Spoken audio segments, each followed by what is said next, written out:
that would be fantastic.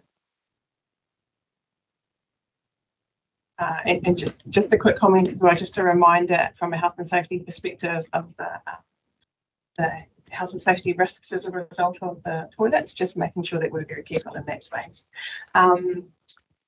Anyway, so welcome everybody to our first Risk and Assurance Committee meeting for the year. Welcome to committee members, to staff members, to people online. Welcome also to CEO Manaya joining us online. And I also think that we have Renee from Audit New Zealand. So kia ora everybody. In terms of our karakia, Matua Gary, if you would, I would appreciate if you could open our home karakia. Thank you so much. Next one, kia koe te rawa whakera tingi. Tēnei hui, i runga no whakaari nei. Kia tau i wai ngai ngā pitanga, pata whenutau, te atua ki pata whakamarwani. E ka miha tūna kia koe. Weno, e me tengu te mata tāma te wai matama. E te atua ka harau ka tēnei o kone matāke mōi mōhi. E tua o nei, te tāma mea tēnei ata. Me te ho, wheta i te kia koe tau aro, tau manake tau koe. Wai tia nei ka mātou i te au, te pō, te te au. Te atua ka harau ka ina tēnei kia koe kia manake tia nei. Te pāta wini, ka māwai hono i te pō. Ko ta whi te mate, te mato te whenua ki ngā kaupama ka tōpa tuma i te mote. Ano nei, ngā kaumati mā koe he nono nei a nei ngā marae he ngā kaina i te mote. Te peki te kaha, te ora te maru tōki. Te atua ka harau ka ina tēnei kia koe kia anko tahi nei kia mai ki whātua tēnei hui tēnei atani. Te whakapāmana kaha nei tā mātou kāro mātou kore. Kia tūtuni pai ai te tawa koe mai a tātou i kia toa. Tēnei tīnui atu nei kia koe. Rātou i tāni matapu. Te rautu te whakapone koe te kingi mātou ni tari ki nui ngā āriki. Pai ango te rangi me te kini te hona. Kōri kia koe. Tāpene. Tēnā koe matua, Gary. Back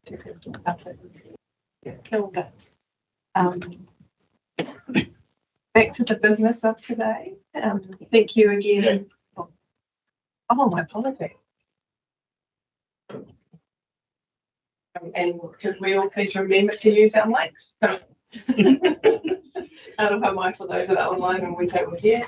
Welcome, Councillor Kevin. And Councillor Kevin, just as a quick health and safety update, there's a bit of a health and safety hazard with the toilet, so just be careful. We go into that. So the first item on our agenda is apologies. We have apologies from Adrian. Whereas no other apologies in terms of partial attendance. So I'm happy to move those apologies. Could I please once again, secondly, all those in favour, please say aye. Aye. Okay, it's good on carries. My understanding there's no urgent or additional business. Are there any declarations of interest in terms of the items on the agenda? We'll move on to the next one. We will be confirming the minutes from our last meeting, both the in public and public excluded minutes. Are there any items of correction?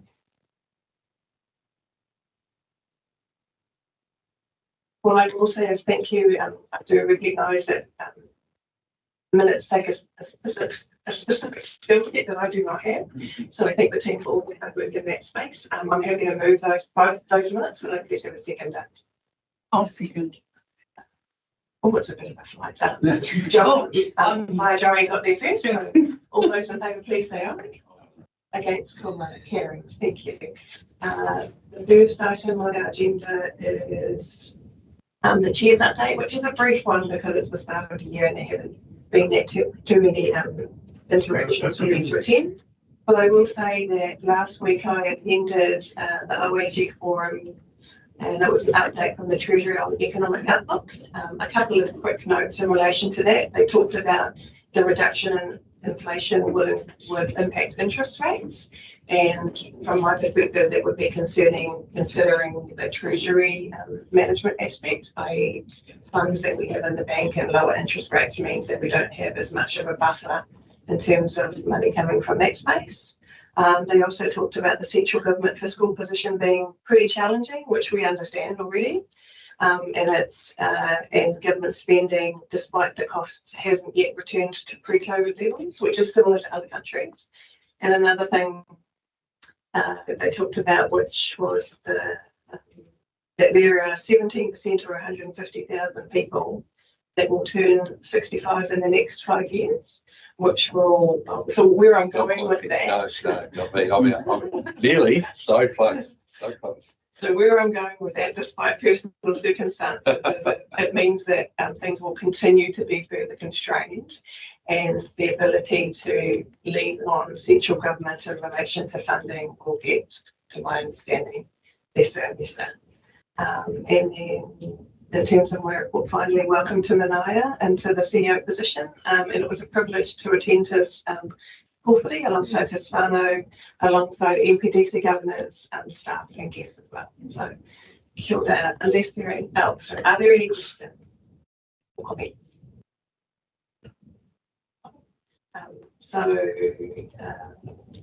Can I move my own report?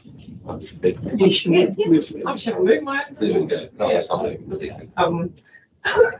well, Matua Gary put his hand up first, so Matua Gary, thank you. There we go. All those in favour, please say aye. Aye. Okay, it's good, that carried. The next item on our agenda, and I'd like to say thank you in advance to Manaia in relation to taking the time to develop a written CEO report for the committee to consider. And I'll hand it over to Manaia to walk us through the salient points. Kia ora from far away, or too far away. Kia ora koutou. Yes, kia ora from Thailand. Apologies for the dark. It's, I think, 3 o'clock in the morning here. And the sea's in the background, so if you can hear a noise, I apologise. There's a sea crashing in the background.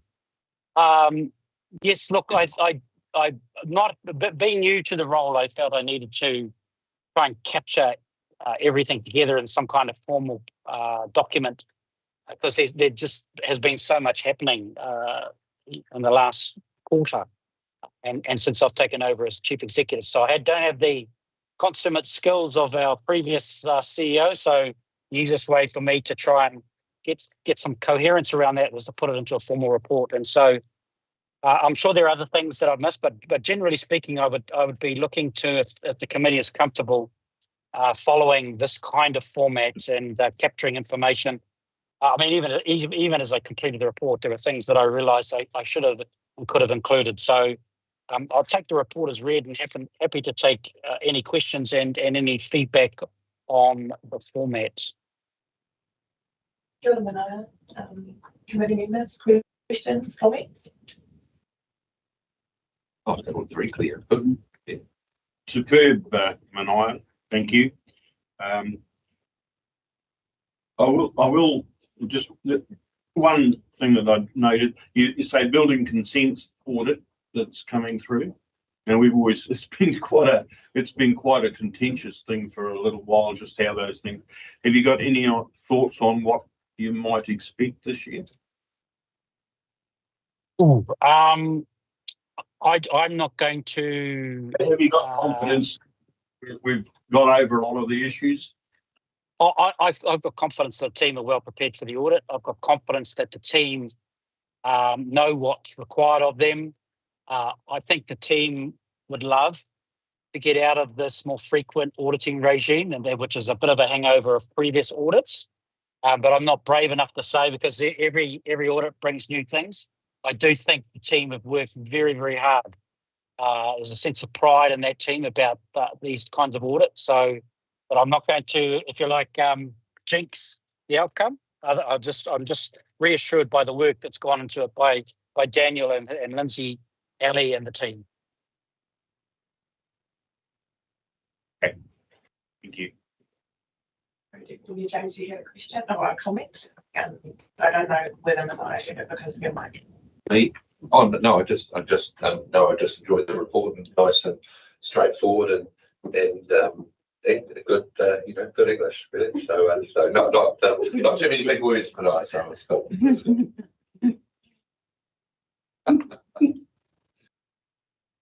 I'll make a few comments. So I was lucky enough to catch up with Manaia in relation to his report yesterday, which I appreciate. And so we had a bit of a kōrero about that. And part of our earlier kōrero was around really telling the story and taking the committee members and also the public on the journey in terms of all of the issues and risks that are faced by the council. And I think that you've done that really well in this particular report. One thing that I wanted to ask a question on was in relation to the asset valuations, because in your report you talk about third parties need to meet our expected timeframes, which is true. And to my understanding, and I think Lani is in the room to hear this as well, is that in previous years that hasn't necessarily happened to the extent, I guess, that we wanted it to. And so I'm trying to understand what proactive measures we are taking to ensure that those third parties do have those revaluations performed to the time frame that we need it, so it doesn't have a knock-on effect in terms of the timeliness of our audit. Kia ora. 2 years ago, we were let down by one of our valuers, and we're very, very frustrated by that. And it was just one aspect of, it wasn't all of our assets. So last year we were more focused on, we changed providers in that particular asset area, and we got performance that we had set. The staff are very clear about timeframes, deadlines, because it is still one of the biggest risks in the old audit process. So I'm comfortable that we have got communication with our providers, that we have made it clear to them about our expectations. It's even more critical this year with the timeframe we have in the annual report.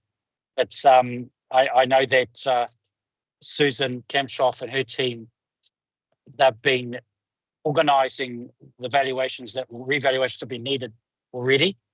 So I think we've done pretty much everything in our control to make sure we can deliver to the timeframe.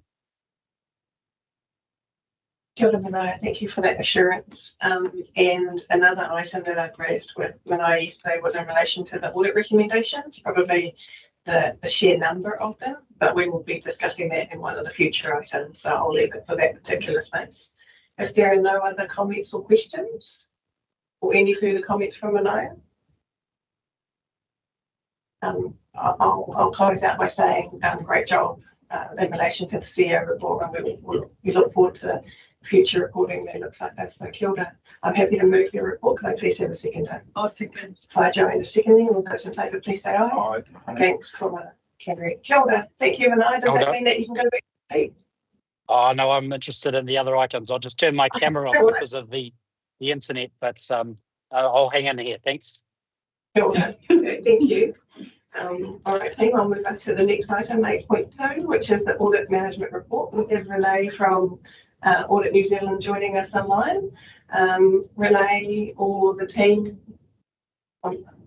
maybe I'll go to the team. Lania, do you have any comments that you'd like to make in relation to the report? It's okay. Yeah, no, it's read. Okay, we're taking the report as read. Any comments from you, Renee, before we go to comments or questions from the committee members? Yes, thank you. Good morning.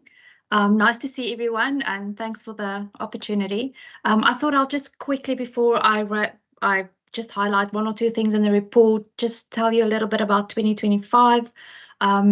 We've commenced planning activities. The team's working on the background to get our 2025 file up and going, and we're going to be in touch with regards to our draft audit plan soon. So I just wanted to say that 2025 is going. And just on the 2024 report to council, it's important because it is looking back at the previous audit, but it's also impacting the things on that list, is impacting what is going to, transpire in the next audit as well. So it's important to look at those points. And again, I'll just take the report as read, just highlighting there were 6 new recommendations, and the 2 rated with the higher priorities was around the PPE sections. There's also a list of older recommendations that's still on the list that needs to be considered. We also had an Appendix 2 and Appendix 3 just showing, the misstatements that was corrected, and also a couple of uncorrected misstatements that was highlighted in the report. So uncorrected misstatements where we considered it not to be material to users, but we do share that with council. So just from an audit perspective, these open items represent potential risks in terms of an audit. So it's things that we do want to spend some time on. It might bring, and the risk I'm talking about, it might bring surprises during the audit process. We know these things that may fall over while we are busy working or busy auditing. It might bring risk to our preferred timelines if there's things that we need to spend more time on. It also may bring, risk to costs for the audit. So it is something that we need to, have a good look at it as closing off 2024, but also looking forward to 2025. And that's basically everything from me. Looking forward to the coming year's audit, and happy to take any questions if there are any. Okay. Any questions? Councillor Bruce? Just looking at some of these things go back, the last decade. But there's one here about payroll controls, and 22-23. It says our staff comments say we have a differing opinion on the potential of, and you're comfortable that our processes are robust. Can I get an understanding of just where that stands? Because if audit have one opinion and you've got another, how long is it going to sit here for, with you effectively just staring at each other?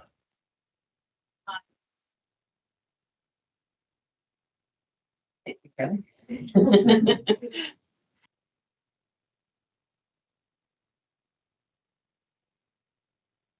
We do need to do a little bit of work in the spreadsheet just to make sure it is up to date. This one in particular, I think potentially could move on, and we need to double check that with audit. We developed a report which allows us to double check payroll staff in particular by a third party who's not involved in that payroll process to make sure we're looking at their pay rates to make sure they haven't changed. And also looking at all new employees to ensure that they are actually new employees, not ghost employees. And for the last two audits, audit have checked that and they seem to have been happy with that. So I think we might have resolved this issue. It's just the way that was originally, I think, brought up as an issue from audit and the way in which we've resolved it slightly different. So that's why there's that differing of opinion. But we think we've got to a good place in terms of providing that assurance. It's just for me, it's something that needs to have that. Yeah, and I think it's been resolved. We just need to, like I said, tidy up this register. It's a bit of a work in progress. And Kelly, in terms of that resolution, that would look like when Audit New Zealand next came in for an interim audit, say they would review the solution, and they would confirm that they were happy with that, and then it would fall off the. That's right, and so I spoke to our People and Wellness team leader yesterday, and she said that it actually has been checked by audit twice. So that's why I think it does need to get off that register. And we'll check with audit to make sure they are comfortable. Renee, did you agree? Oh, okay. Yeah, I think Kelly just answered that for you. Yes. Councillor Kevin? I guess some of the other things that are like old, like the assets under construction, and that we have a procedure where we bring them in when they're finished. And that's tremendous. It's still sitting there from 2021-22. Saying it's still an issue. So same scenario. Next time you'll meet, you'll figure out whether or not this is going to be resolved.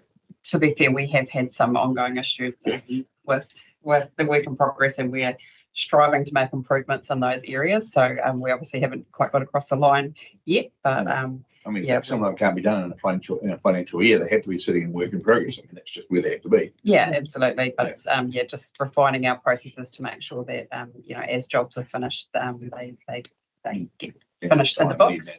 And we have some, like for example, now when they're engaging contractors, they make the capitalisation part of the contract part of what the contractor needs to do. So that should drive some improvements in those areas. But we've got a bit of historical stuff that we need to tidy up. Nice to see that disappear. It would be lovely. I'm sure they would like to see that disappear. But yeah. I have one other general question. And that's it's the history of our accounting software. How old is it? Is it a common system used by numerous councils? Is it considered the best available? And are there plans to upgrade? Yes, I think I can answer that question. So we implemented this system in 2009. The previous system we implemented was in 1990, I think about 91, 92.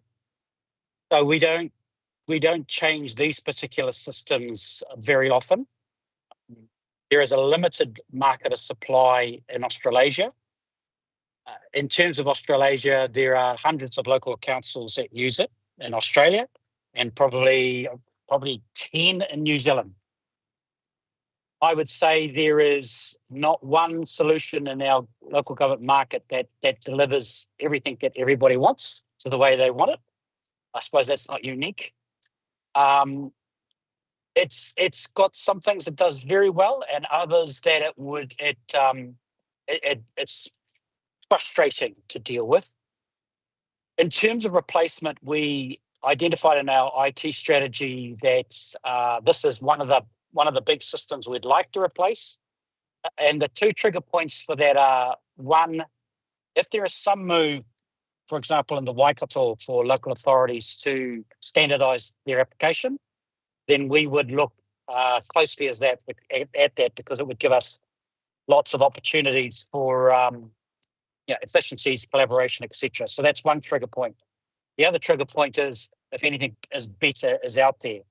And the reality is, I believe there's nothing actually better out there per se. There'll be systems out there that do one thing better than the other, but nothing that is the complete package. Our strategy now is that where we have, for example, weaknesses in our processes, and there are two under focus at the moment, one of those referenced in this report, one of them is the bank reconciliation, where the team have done out in Maslani's team, done everything they can to ensure they're using the software application to the extent that it can be used, and they're doing that. And now they are looking at how and trialing processes that can compensate for the deficiencies in the system. And that approach is something that I think is the short to medium term answer, that we actually use what I call AI agents to take the core data from the corporate system and enable us to get a better workflow. Things like journals, approval processes. There are tools available to us now that can help make a big difference. And right at the moment, there is a workflow and process to improve the accounts payable process through an automation. So the long answer to your question is we don't want to change these systems in a hurry, and there's nothing really that much better out there at the moment, but we have a way of working around that, if you like, a far better tools available to us to, I think, make some productivity, efficiency, and integrity gains, and those processes will apply irrespective of the underlying application. In other words, if we did change this particular system, the presence or the utility of AI agents can still apply.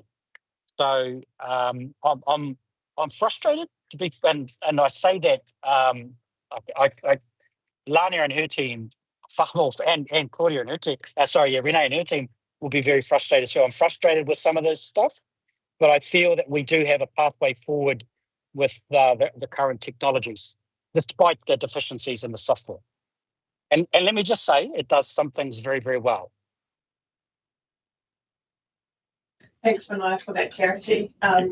Councillor Kim, I think there's a question for you. I mean, AI is going to bring in a whole different issue, which I guess audit will be dealing with as well, the integrity of that. Is there ways to get customizations written to fill the holes that we find in the software? Is there third-party software out there that you use as well? Or? Yes, yeah, and those are the AI agents, Councillor Tapham, that where we're using an automation process workflow for accounts payable right now. That's one of our pilot studies. But there are lots of potential applications, and these agents come as 4 parts of the Office 3 or M365 package. So, we're not going out and just trying to find, an application that suits. We're wanting it to fit within our overall corporate systems for the reasons that you explained, that they need to have integrity. They need to sit into our security space very well. So. That's the next thing, security. I mean, AI is as well. So, it's a little bit of an unknown quantity at the moment. Agreed. I just want to follow on in relation to that line of questioning from the councillors, which is around Renee and Manaya, in your experience with other councils using the same systems that we have. Do they also have the same types of audit recommendations raised by their respective teams? I'm also trying to understand, are there lessons learned that we can gain from other councils who might have the same limitations in the systems and take those on board? And Lania, you might be more familiar with that as well.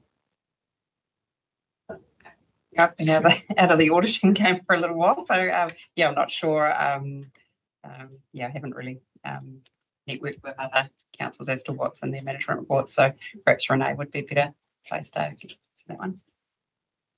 Yes,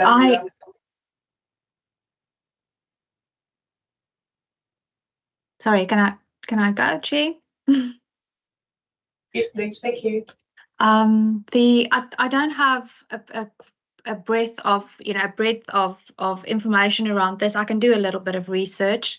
The councils that I'm involved with, we don't have the degree of system challenges, but I'm only involved in 4 councils at the moment, so it might be that some of the others are facing this as well. The ones that I do work with is on different systems. There's a Tech One, and I think one council, and there's a couple. So there's definitely a couple of different systems out there. I'd say from an audit perspective, I think the one thing that is, and I'm not close enough to the systems and the workings of that, but I think the one thing that we struggle with at this point, for example, with the planning is for example, the trial balance that's coming out of the system that is, that has to be manipulated, which is very concerning in terms of risk. So from a system perspective, it is, it is important to make sure that the integrity of that data is intact, and these processes in place to make sure that things like your trial balance and the listings that support those trial balances, because that's where we obviously do our testing, that all of that is intact as as the system produces that. Okay, thank you. In terms of resolving this one, I'm quite keen for Renee, myself and Manaya to tap into our networks to understand whether there are any kind of lessons learned that we can bring back into this space. I think, there's 10, you say there's 10 councils more or less around the country that are using this. So it would be interesting to know whether those other 9 are experiencing issues or if it's been resolved. Yep, so I'll include that in the recommendation that we take that away as an action point. And in terms of, are there any other comments? I've got a few, and I'm just checking. Not at the moment. So I would open by saying that we do have quite a long list of outstanding recommendations. So there's no doubt denying that, and I do worry that then results in the audit team having to check the comments that we have made and the progress that we have made, which takes more time and ultimately comes an additional cost. I'm just flagging that. I also think we need to keep it front of mind how we're striking a balance between being prepared for audit with our current resourcing versus the additional audit fees that we sometimes might receive as a result of our work not necessarily meeting their particular standards. So Lani and I have discussed this before, and I know that that will be front of mind. And I just want to reiterate, after having a conversation with Renee yesterday, that I was trying to understand whether their recommendations are, you're doing this is the gold-plated version of what they need to do, what we need to do, or is this is what we need to do as a bare minimum, well, not as a bare minimum, but just to cover the risk. And so from her perspective, their recommendations are not gold-plated. This is actually what we need to do. So it was good to get that clarity. I personally, and I think that Renee would be supportive of this, I would like to see the resolution of these recommendations tracked as a project so that we have a line of sight on them that comes through on the project register that we will be seeing later on. That's something for consideration for the team. Renee or Malaya, do you have any comments in relation to that? No? Other than to say I'm more than comfortable as tracking these as a project. I have put on my CEO's report what I have, what view I have about the effect of some of these recommendations on the materiality of our accounts. But I think it's in the spirit of continuous improvement. I want to see that list reduced. I'm not going to go to the history of some of them. The reality is we're making some improvements. I just hope that we can, that the pace of the improvements will meet your expectations. I can't say that at the end of this audit we'll have half of them complete, because in some cases there's been a need to look at the foundation process, and I'm thinking about the PPE, the property, plant and equipment, where we've got, I would consider, 3 areas of those assets. One area, roading, which has done it very well and historically done it very, very well.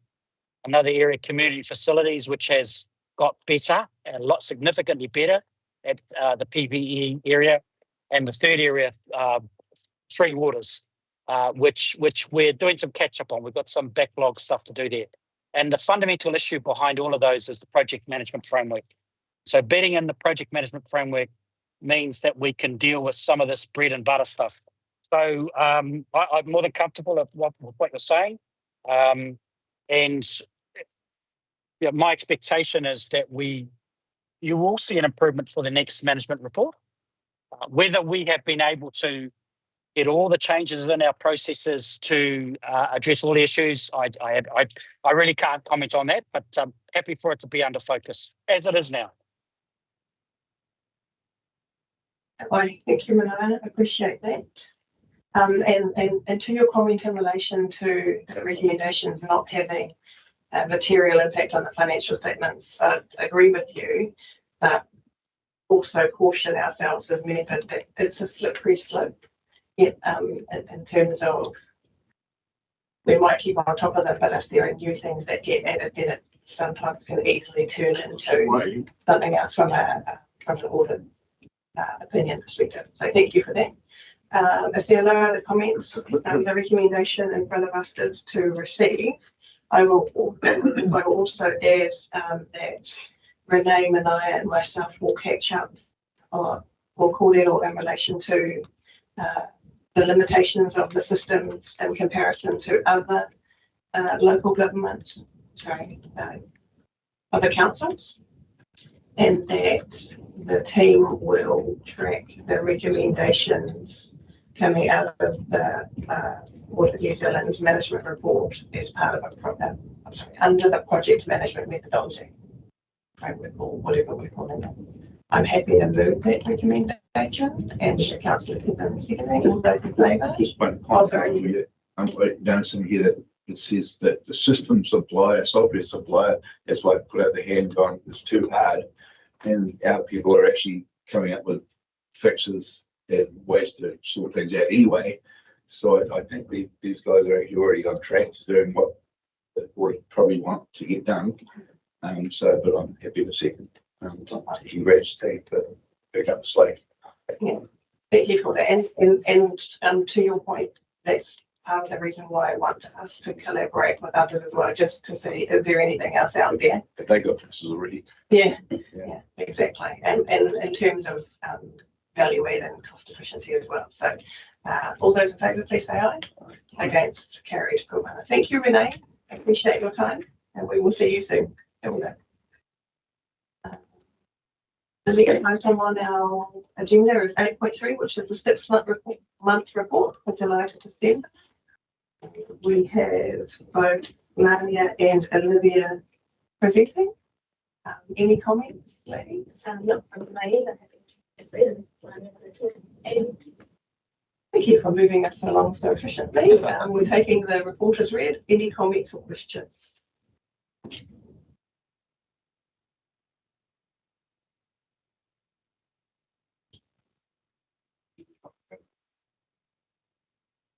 Sorry, I couldn't hear you. Sorry, I like a little birdie on the coast. A great substantive question or comment from Councillor. Hi, Terry. Just how the, I was looking and I couldn't quite see how the people were chosen. So if there's 100, you know, like in or the annual customer survey. yeah. Yeah, so it's randomly selected through key research. So they get will be applied to have the electoral role. That's how that's done. And they will go through systems and get a proportional or proportion of population to make vote, and then send out the invitations that ask people to participate in the survey, and then from those responses we'll measure this proportional result and then weighted but until it's selected, to my understanding is randomly selected. It's just within age, gender and Māori and within those brackets. Then that's it. So I guess the following question from that is, what's the uptake like? And I'm really interested in the final kind of spread and in what that looks like. We start off with the equation that you've just mentioned, but if this side of the table, the only ones that ever answer, then you only get this side of the table's view. So, sure. My understanding from having conversations with our service provider is that the uptake's been good and there haven't been any issues in terms of having to go back out and kind of top up and try again to get people's or to get people to participate in the survey from my understanding to date. But also if they are not able to get the uptake that they want, then they will top it up and they will go back out to the residents or send out more invitations to the people trying to target. But that's but to my understanding it's been good to date.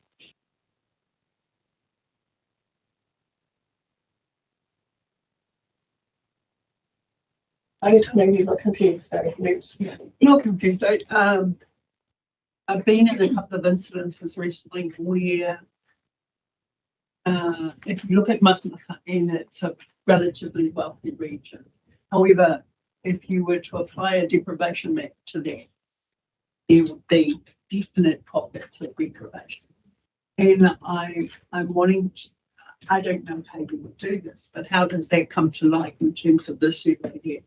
And I don't expect that, you know, it's your job. I just want to make sure that the representation of what you're receiving reflects that as well, because, you know, like dealing with the government department, you know, they said to me, oh, well, you know, we kind of don't look at use without realizing, hang on, there are populations here that are maybe not as advantaged as those other populations, because Matamata is the racing town and we've got all this stuff and we won't look at you, we will down the list. And so I want to make sure that with any survey that's conducted, it is also reflective of all the population that's there, not just what they would consider the general population. So the way that the electoral data is taken from the general and payroll, from my understanding, it's also, as I mentioned, that it's proportional, so it's also proportional by town, so it's broken down to Te Aho and Matamata, and those are invited to take part in the survey on random selection to try and hit those proportional population targets. That includes Māori and non-Māori, and that includes age brackets and it includes gender. So I think within that, that can help to minimise some of that kind of general population thing. But it's not perfect. It's also not necessarily proportional in terms of income for application within the town. It's to be done by town. But there is, I guess, a certainly that it's proportional. It's always going to be Well, thank you here. My apologies, Joanne. I should have said you looked inquisitive, not confused.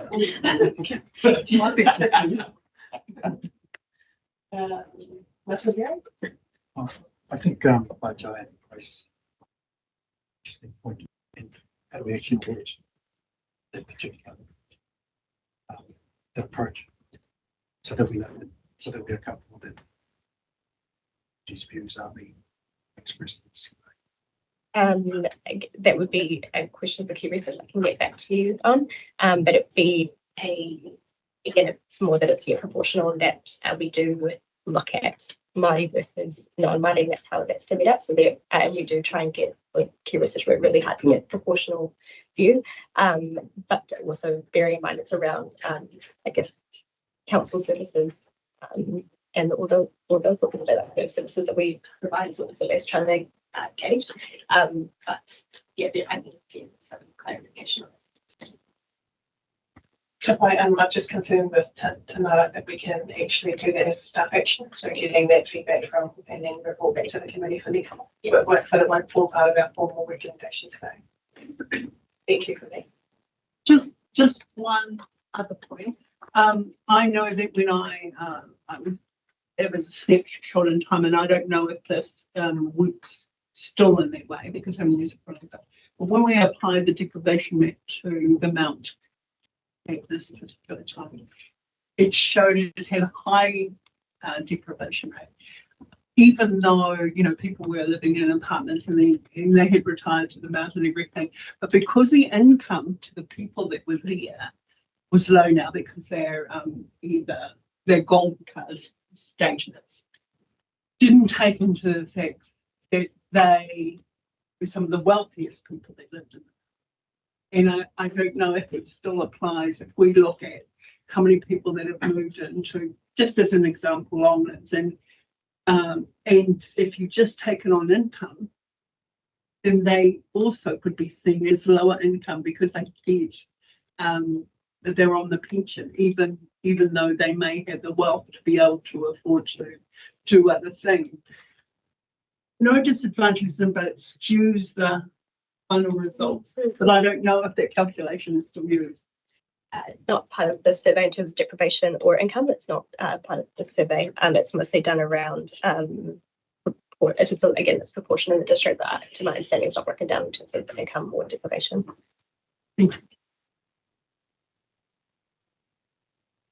Any other questions or comments?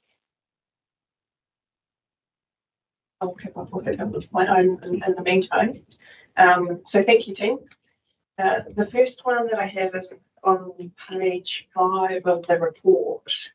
I was just curious about the way that we were reporting the measures in relation to the satisfaction with the cleanliness of public toilets. And for July to December, we mark it as not achieved because it's 11, but the overall marker is 20 or less than 20 for the year. So have we done that as a not achieved because we've extrapolated our thinking over the next 6 months that will potentially fail that, or? It was done mostly that we've taken the 6 months that it's over the. Yeah, so it's not on track, but it could just confirming that as well. I think Adrian had a similar comment when she was speaking to me yesterday about just understanding that. I think when we're talking on page 16 and page 17 in relation to our building consents and our resource consents, sometimes we give a bit of commentary as to the why. And so I would like to see that we're quite consistent when we're doing those. In terms of the financials, I was a little bit concerned in terms of the fees and charges when we're talking about our budgets or estimates being optimistic. And I would like that we would be more realistic, I guess, in that case, especially given tough financial times around New Zealand. I think we've definitely addressed that in the budget for this coming year. I will raise that I was a little bit concerned in terms of the timing of the capital expenditure projects and what that can mean in terms of flow on impacts to our finances. Don't get me wrong, I'm not asking for us to change that. I'm just recognising that that comes with a risk too. And then also on page 26, we talk about a $1.6 million loss on interest rate swaps. And if the market rates continue to fall, that could have an impact as well. So I'm just flagging that based on the changes that we're seeing in terms of inflation and the knock-on effect that it has on interest rates. It may not be something that we can easily recover from in terms of what we had forecasted or budgeted. And I guess my overarching question then to you, Lania, becomes, is there any significant risk in terms of our financial strategy and our projections as a result of some of the things that are happening, not just within New Zealand, but wider as well? I guess the with our capital, we're not meeting our capital budgets. I guess that our net debt limits look better, but at the same time we're not achieving our capital, so it's sort of a double-edged sword there. And I think going forward with our rates limits and stuff, we've budgeted to stick within our in each year for GP and figure out our financial strategy. So yeah, it's looking okay. The longer. Thanks, Sylvia. And for those that may or may not be aware, my understanding at the Mayoral Forum this week, they'll be discussing looking at some of the tools that local government use overseas, which looks like rates caps and pegging rates to particular things. So just be like New South Wales. Yeah, exactly. I'm just flagging that. It's not something that we don't already know, but just making sure that we're aware of the risks that we face. Any other questions? Otherwise, I'm going to move to the recommendation.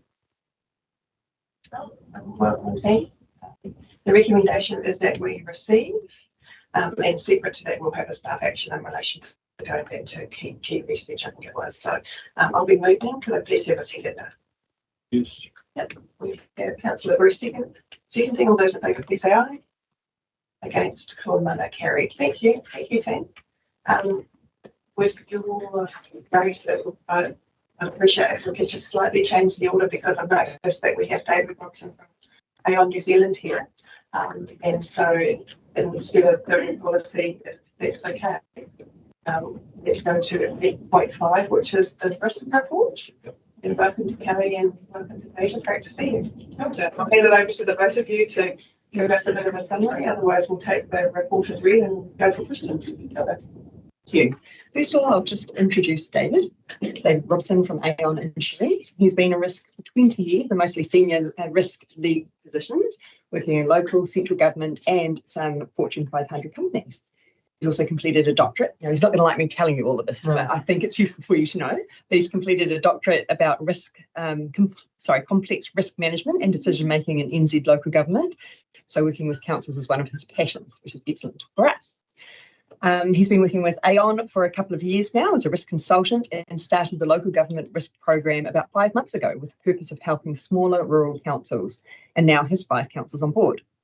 So late last year, our risk manager, Leslie, she resigned. So what we've decided to do is sign up to the local government risk program, to sign up to David's program there so that he can provide advice, support and progress our risk management program. So what you have in front of you is our first report. It's a report that we're trialling, a report that David's put in place with some of the other councils that he works with, and we very much welcome your feedback.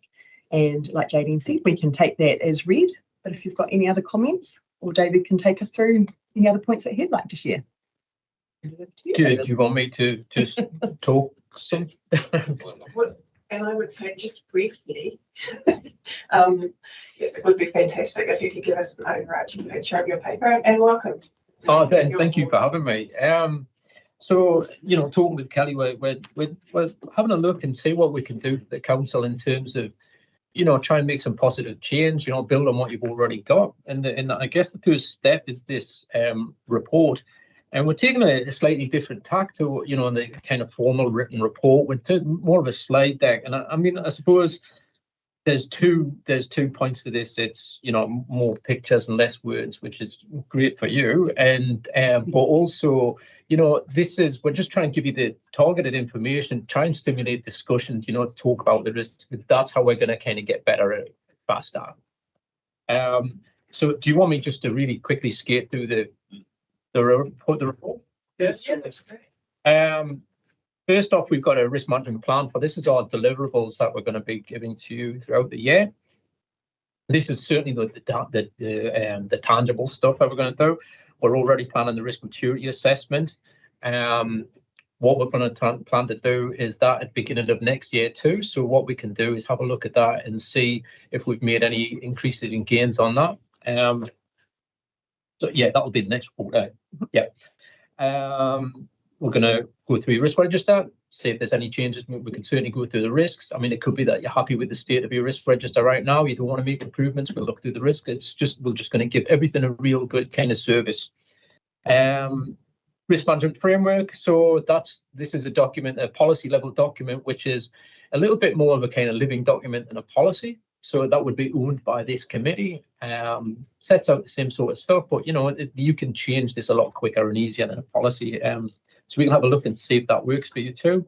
And we've also got a review of your business continuity management.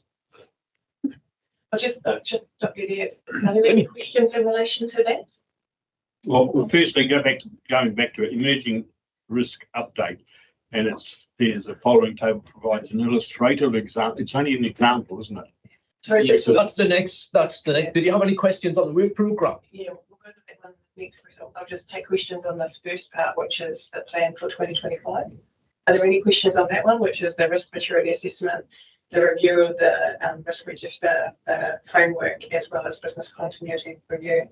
It is page 41. Yeah. I guess my question to you as a committee is, have we got, certainly we want to do the risk maturity assessment up front, but is there any particular order that you would like to, I mean, we've kind of put what we thought would be an organic way to do it, but is there something that you would like done as a priority, and we can certainly shuffle that work programme around?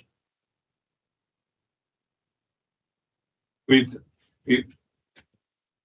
had so many iterations of risk management programs, whatever. It's interesting to see another one. So I'm open to see what. All I want is a clear, concise summary of where our risks are and what we're doing about it. That's what I'm. That's great feedback, I think. Yes, it is. And I think what you've proposed here will get us to that.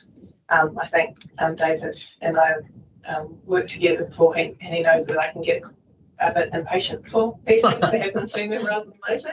But from my perspective, I'm certainly happy with what you've outlined in terms of what the approach will be for 2025 and moving forwards. It would be good to see, as this is presented back to the committee, what the status is of those particular things and what are the, I guess, roadblocks that are preventing us to shift that into 100% completion. So if there aren't any further comments on the first one, then I think we're moving on to the emerging risk update, which I think we can take as read. So the emerging risk update, yeah, you can take them as read. So these are just kind of places, really, just to kind of show what we've got. I mean, we've got a local one there, a national one, just to kind of give you some examples of what it is. And I'm sorry, it has caused some confusion, I think, on the treaties bill. That was a parliamentary vote, not a local government vote. So that's on me, sorry. But yeah, these are more just sort of just to give you an idea of it. It's stuff that's coming up. That's stuff that we're aware of. It's not stuff that we know enough about to put on a risk register to be able to assess or write a report on. This is more just flagging things that's kind of potentially going to be keeping us up at night until we know more about it. It's a good sign of maturity as well that you can flag in the reports emerging risks rather than static risks on your risk register. Yeah, I think it's a great approach, and whether or not they are 100% relevant, what it does do is make you think about other areas and that could mean for council. What's your view? So emerging risks, does that mean that someone like yourself would go away and start to flesh out some of these items? Absolutely. I mean, ultimately, it's stuff that has to resonate with your council or your community. But it could be something on a national basis. I mean, you don't want to kind of put real big fish on your, you put 3 waters on there or something. Right? You just like, what is it about that's at risk? We don't understand that at all. But as that maybe unpacks a little bit more, maybe that's the kind of stuff that, well, what's that mean to Matamata-Piako, you know? So yeah, but like I say, it's the theme of this is we don't know enough about it, but we know there's a potential risk there, and that's what we're trying to flag to you as a committee. Yeah, we keep an eye on it. Keep Yeah, it front of it's that mind. watch and brief thing. Yeah. So what's it like in terms of, would you go away and start looking at that stuff? We do this all day, every day. This is what we do. When I think about the treaty principles, there's a number of co-governance regions settlement documents for this. Then I suspect council has limited understanding of the impacts of it. So that's a risk that sort of people need to be aware of, even though it might not pan out for a couple of years. So it might Absolutely. Might mean that we need to understand what settlement looks like. Stop. I keep thinking about, so what you probably have to do for me is kind of corral me in, because I'm thinking China and those warships out at, you know, like I'm thinking, how far do you think? Okay. The loss of work for all the government people down in Wellington, and they're all going to come back this way. And what's the impact not only of that service on our service eventually, because it's going to trickle down some way. And then I was watching Waikato when they're going through Waikato Hospital, one of the biggest kind of influences in the whole region, and what's happening within there. And they keep wanting to cut staff in terms of management because why? Because they don't, you know, so I'm thinking, how far do we look at the national impact on what our services are trying to run, you know, like.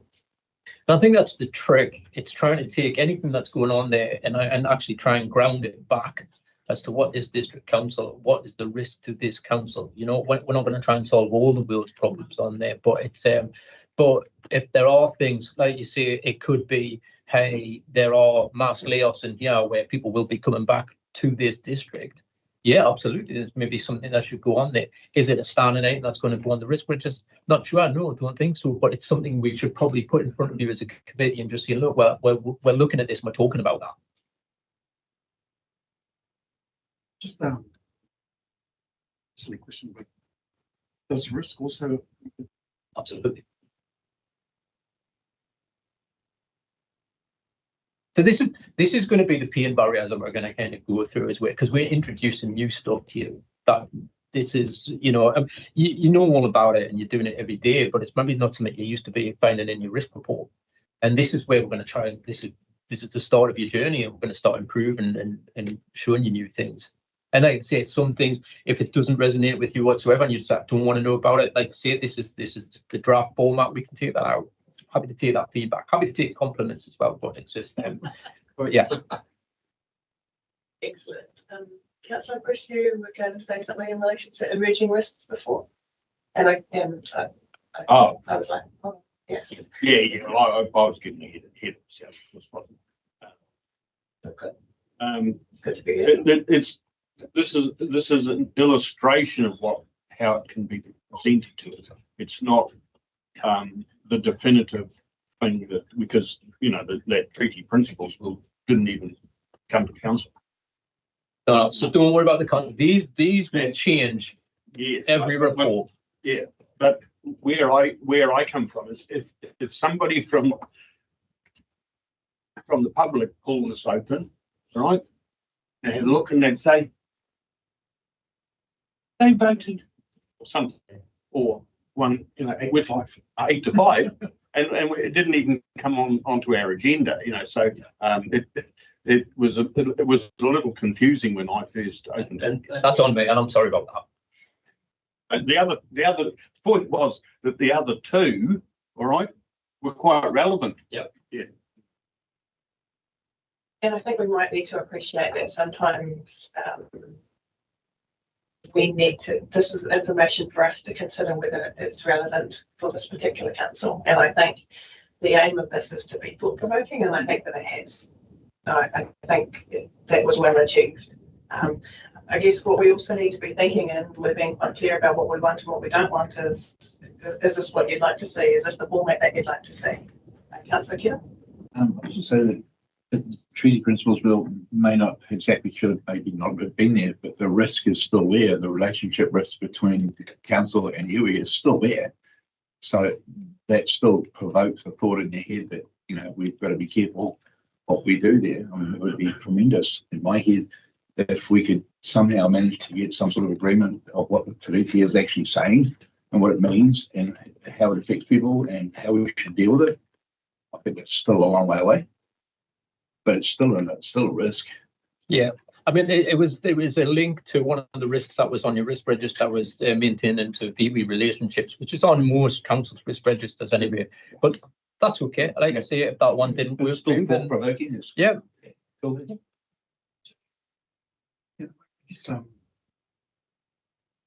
came into council with the notion that we would have some sort of framework for this council. And I think this is probably going to allow us to do that, because it's more than about the relationships. It's actually some legal documents, some legal requirements that council has to consider once the hold up settlements are if they ever get. And also what's happening in Waikato Primary, the local settlements and all the others. So there are some impacts on this particular council going forward. But what I've always wanted to do is just do exactly what you're suggesting here. It's just let's have a think about it. Let's look at all the things that could be. And it's more than just the relationship, it's that legal stuff. It's going to be purely problematic, I think. And I don't doubt that there will be some emerging risks that we'll find there in the future that will be like, who cares? You know, and then there'll be the other ones that are bigger than the Beatles, you know. So, but that's how that's. But the difference is when that comes about, it's no longer a risk. It's actually an application within the council, and council will adhere to it. Yeah, become an opportunity, Bruce. I think it could become an opportunity. Yeah, well, it is. At the moment, it's you could list it as a risk, or and you use the word an opportunity, all right, but it's really more an understanding of where council will lie and what their responsibilities are. I like the format. I think that it's really clear, and I think including anything in there, or, you know, like have the opportunity to add anything in there. Bruce is right that we had lots of different iterations of what it might look like, but for me personally, I can look and know exactly what the issue is. I mean, how I might relate to it, or it may prompt something else for me, like, you know, who thought I would add the boat sitting out there from China, but then it's the economic impact or have it, they decide to turn those ships around on us, their whole. So thank you. Can I make one more comment? I did write on here, because I'm not one for all this pretty graphics. You know, sorry. I've said more work, less playing with graphics, but for pretty visualization. So I was a bit I'm at loggerheads with you for a start, but I'm sure we'll come to a. We'll work it out. No worries. I think we'll have a spectrum. I think we'll have a spectrum of those that want the narrative and those that want the pretty pictures. I was going to say, everyone's got different needs. Exactly. So I think if we can cover all of those bases, that would be great. I me too. So get to you, David. Oh, look, I mean, just the final part of this is just an update on your organisational risk register. So these will just be the top ones that we put in front of you. And we've also put a heat map to make it even easier for you just to see where they lie in terms of the thing. And just to be clear, this takes about 2 minutes to do. So yeah, it's so you want to be bottom left, right? Yeah. See, I would be suspicious if everything was in the bottom left. I think you've got to personally, like, so in my opinion, I think you've got a good spread, and I think it's a good sign that you are honest with yourselves as a council that you have got high risks, and you're not trying to dumb them down, because a lot of people will do that. Just what you're saying is if everything's green and you're not going to get any questions about it. So I think that's actually a very, very healthy sign that you have got a spirit of risk. I suggest 1 and 2 should be in top right all the time. Financial strategy, yeah. So how our risk ratings actually currently stand, we've actually got inadequate financial strategy as high, and failure to effectively plan for and proactively respond to climate impacts is very high. So we've just got a couple of errors on there, but we're still working through this, like we've said, and this is the residual rating. So we normally only have one extreme risk as a residual. Starts off inherent is we've got a few extremes, but once we put those controls in place, those mitigations, then we've only got one that's actually sitting at extreme. We have been talking about whether we'll just present 5 of these or maybe the full 9, but also we're wanting to review that risk register as well. You might recall the work that we did last year to get us to where we are, but David's also got another lens that he would like to apply to that. So we'll be reviewing that over the next quarter and bringing that back to you at the next meeting, ideally. And the other thing is, as we go forward through this, we're going to start looking at things like risk tolerance. And you can have an extreme risk on there and still be within tolerance. Like you live in New Zealand, you could live at the bottom of a volcano, you've got a Rua Peru, they choose to live there. So there's an extreme risk there, but we choose to accept it. So, we can put different lenses across these things, and all of a sudden you just don't say red, you just say, but it's red, but it's acceptable. So, yeah. You can have a lot of fun with it. It's good. You'll enjoy it when we get going. I promise.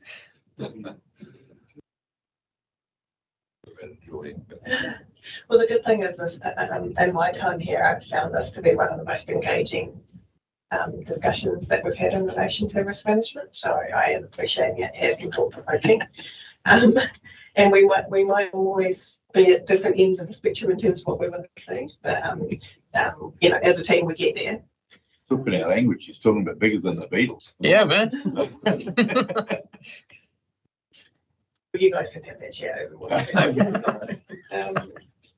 I think the only other comment I would make is I'm trying to understand how we would start to present the mitigations for those top risks in terms of, so that it's, we don't want to have a long report, but we do want to have some level of assurance. I feel that our role is, in this particular committee, is to give assurance to council that we have a framework or a system in place, and that we're identifying the risks that could create issues for us, and we're actually doing something about it, and we're comfortable that what we're doing about it is accurate in terms of what is in front of us. So I'm not looking for an answer today, but I'm just quite keen to co-develop that in the future so that we don't have too many pictures and to have the narrative to give us the assurance. To be fair, I'm going to take a slightly opposite stance to Bruce. Pretty pictures and things like this are actually easy for us to talk about to public. When they see this, we can actually talk to them about it, that they don't drill down. We might appreciate data, but this is perfect for communities to look at and go, okay, so loss of data is an extreme risk. Of course it is. It's easy to talk to, easy to have a conversation about. So just slightly different point of view, Bruce, but yeah, I think drilling down is good for us, but this is a great overview. It's terrible. Someone's got a different thing.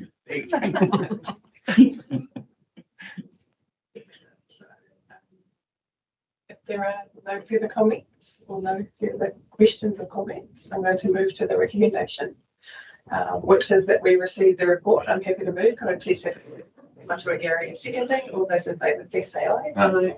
Against, call that carry. Well done, Kelly, in terms of the progress that we've made in this space, and thank you, David, for coming on board and assisting us. Oh, you're welcome. Thank you for having me. Please take a morning tea if you have the opportunity to stay for about 10 minutes. So. I'll stick a couple of 10 minutes. Thank you for your feedback. That's really helpful. No, that was good. Thank you. Thank you very much. And because Niall and we have Charlotte. Yep. Yes. Have been sitting there so patiently. We'll move to 8.4 on the agenda, which is the update on policy. Kelvin. Welcome back, Niall.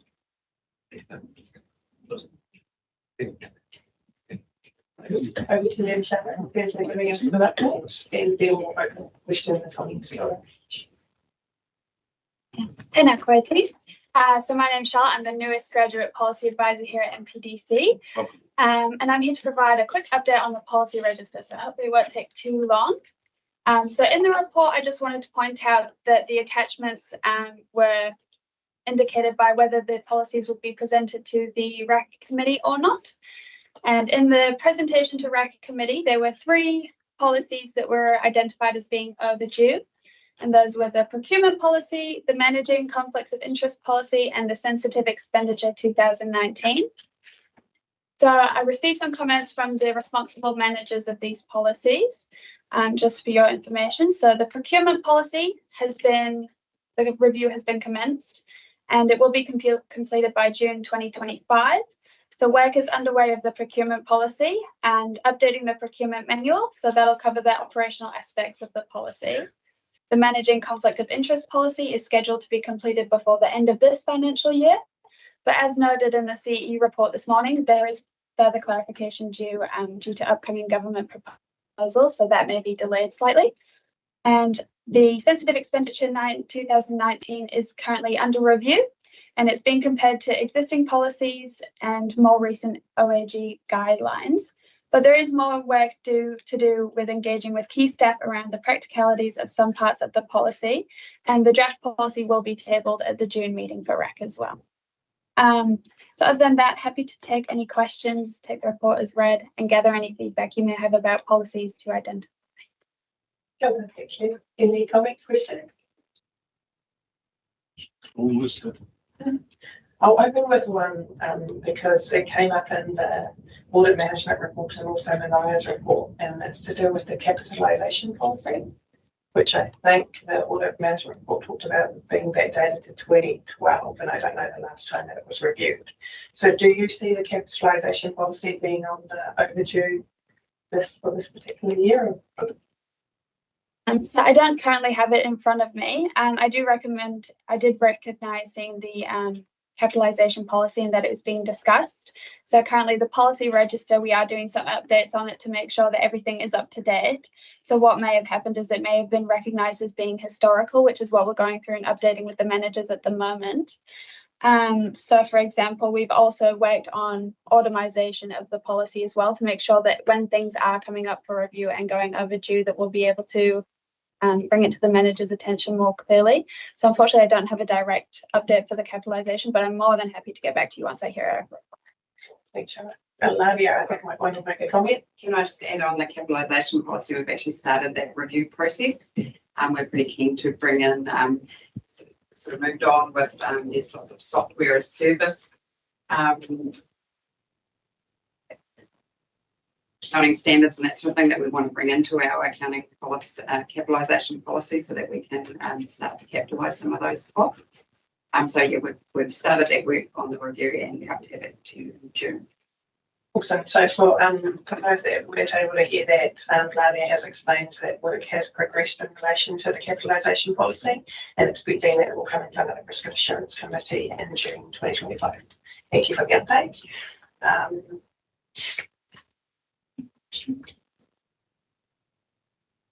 We'll take this and note to start on that one if that's okay. Let's start action. Come on. I don't feel like we have, no, we do. Two questions. One about the procurement policy. I remember when I first came and I asked questions about, because we get things from different companies, and we're more likely to look at the companies that we have 50,000 plus or 100,000 plus services that we get from. But if we had a company that we got 10,000, it wasn't under the same kind of scrutiny as the 100,000 one, which is understandable, but they may have 10 contracts. So I just wanted to know what's happened with them. Like they might have 10 contracts, but they're up to 100,000, but they weren't under the same scrutiny as 100,000. So have we? I don't know when I want to talk to that, but Gita, who is looking after the procurement policy, is in shortly to talk about the quarterly report. So it might be a good question to fire her then. And some of that detail is in the quarterly report in terms of that breakdown. Yeah. That item. The other question, I just by the by, I'm looking through here and I looked at the gift policy. We had a new CEO come in recently, and I, just as an example, I may have bought that person some flowers. It's a gift. So how does it fall into the policy when, you know, like I'm just congratulating the person? It happened to be a tree, but where does it fall? Because it seems like, you know, if I bought it, yeah, I don't know, where does it fall? So I don't want to get him into trouble here and just landed him. No worries. Just from the top of my head, I've had a quick glaze over the gift policy. From my understanding, it was gifts that were rewarded to individuals for their work at the council were completely acceptable, as long as it wasn't determining any work to be done or anything. So it's sort of like a bias or a prejudice or anything. So a congratulation gift can be completely fine. But as long as it's not like I'm giving Niall $100 so he would progress my work faster than somebody else's, if that makes sense. So I think a bunch of flowers is nice. Cost more than that. In seasonedness. We also declare gifts of a certain level in our gift register. So we've got thresholds, and absolutely we look at the reason for the gift. Okay. And sometimes gifts are declined because of the nature of them. I think in that situation, yeah, it's a financial criteria, right? If it's over a certain criteria, then the person would be obligated in terms of the gift policy to actually declare that on their gift register. So we always look at the nature of it as well. Thanks, Jane, for that one. I'll just make a few comments in relation to some of the policies that I didn't see on my first or second read, but they may be there, so apologies if I missed it. Just the risk management policy, and also whether we have a policy in terms of business continuity as well. So just making sure that we keep those front of mind. I know that you said that you're working on it in terms of the accuracy and things like that, but if we can just keep those in mind as well, especially with the work that we're now doing in the risk management space, just making sure that we've got all of our ducks in a row. Any other questions or comments? Otherwise, is there any feedback from the committee in terms of the way this is presented and the format? Is there anything we can do to? I can understand. It's a combination between pictures and words. Yeah, I think Councillor Kevin's right in terms of striking the balance between pictures. Yeah. With the minister that just resigned from his position because he held on to his staff or whatever, because some of the stuff there, is that under managing conflict of, no, it wouldn't be under that. No. What would that be under health and safety?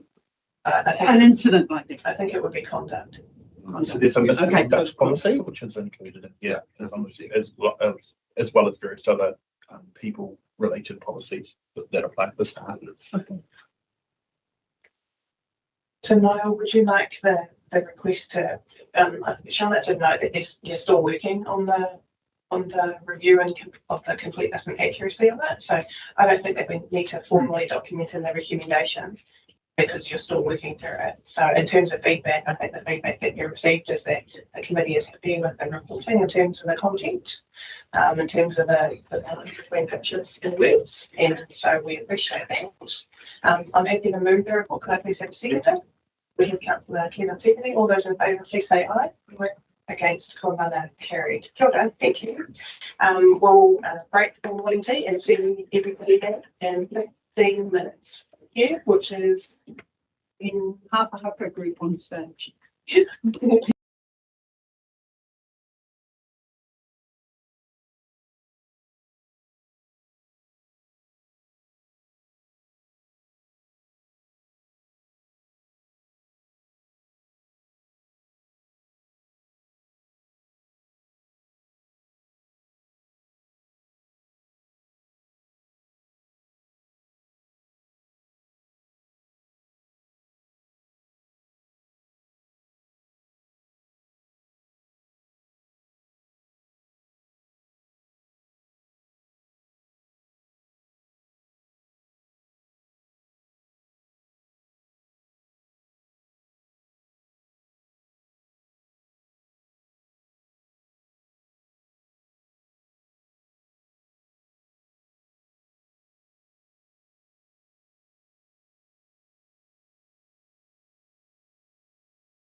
and don't forget that we are live streaming.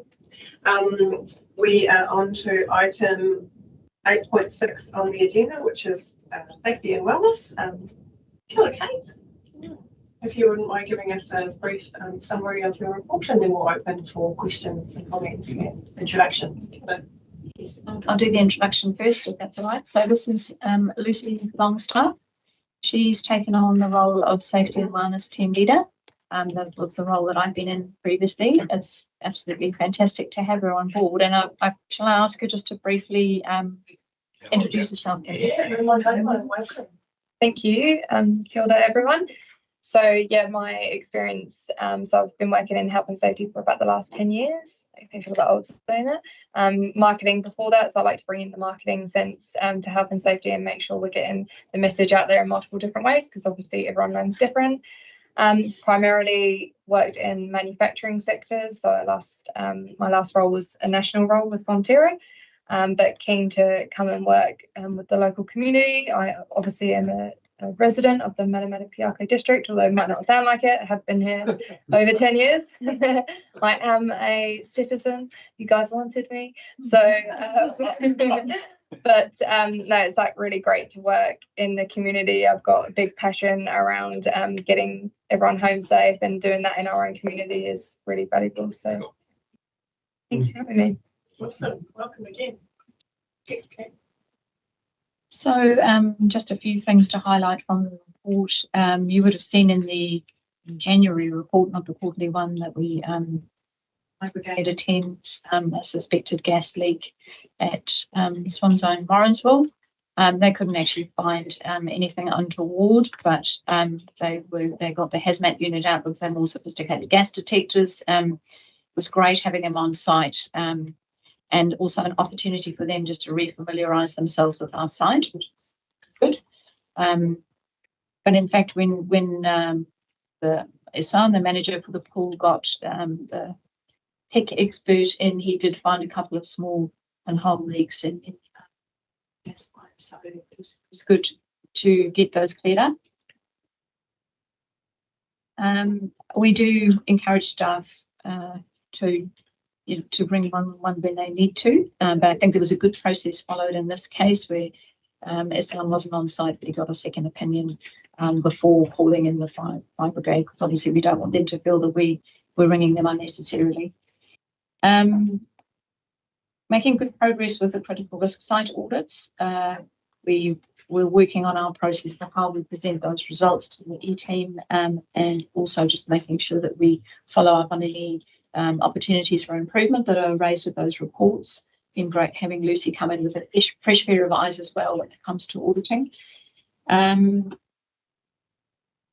We have had another notifiable event this month, just that you're aware. It's an eye injury, so Lucy's in the process of investigating that. Person's made a full recovery, but we felt that it met the criteria. She's done that. And then lastly, just looking ahead, we've got the health and safety policy due for review. And so we're meeting with the Health and Safety Committee meeting this week, and we're going to be getting some feedback from them as to whether they think they need to make any changes there. Our policy is a little bit of an unusual one for health and safety. It's a very visual one-pager, and that's on feedback that we've had from staff and the health and safety reps in the past, that they'd like something simple and more visual.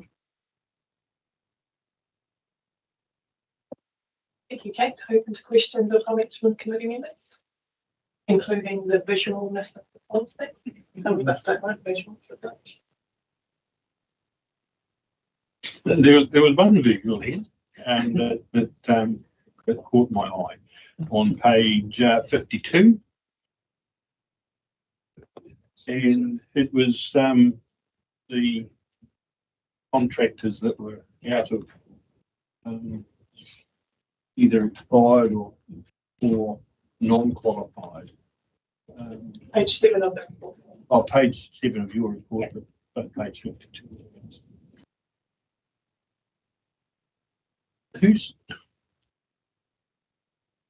This is your health and safety report. Who's responsible for the making sure that these, is it your responsibility or is it the management's responsibility of that group that they've got qualified contractors? So the responsibility lies primarily with the contract manager, because we engage so many contractors in so many different areas. It's actually virtually impossible for my team to keep track of it. So this audit was really just a little snapshot of how are we tracking on this, because we're conscious of the fact it's very easy for it to lapse without anybody picking it up. So most contract managers would check when they engage a contractor that they pre-qualify, but sometimes that would lapse over the period of the contract. And we do actually send out expiry lists, but the lists are quite long and it's easy for it to get missed. So this was a good process because it gave us a little bit of a sense of where and when that's happening. So we know, and we go to the next page and it says that one's engaged according to the process of non-pre-qualified, whatever you say. But so it's highlighted now with the managers that they've got to sort this out. Yes.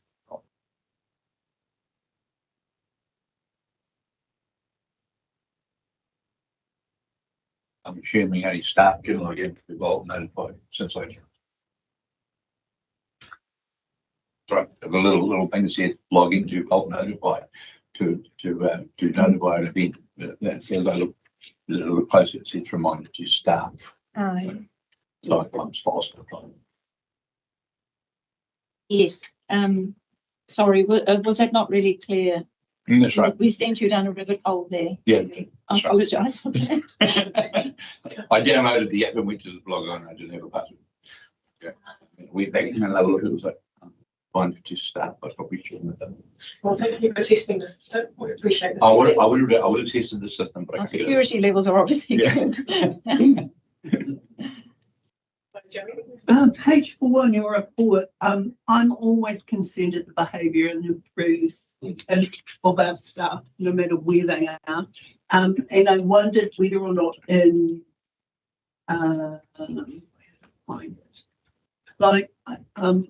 not sure what other means, and is some, or like, down at the water lifeguard rescue assistance, I see that the pools in one of your other tables is having a hard time too.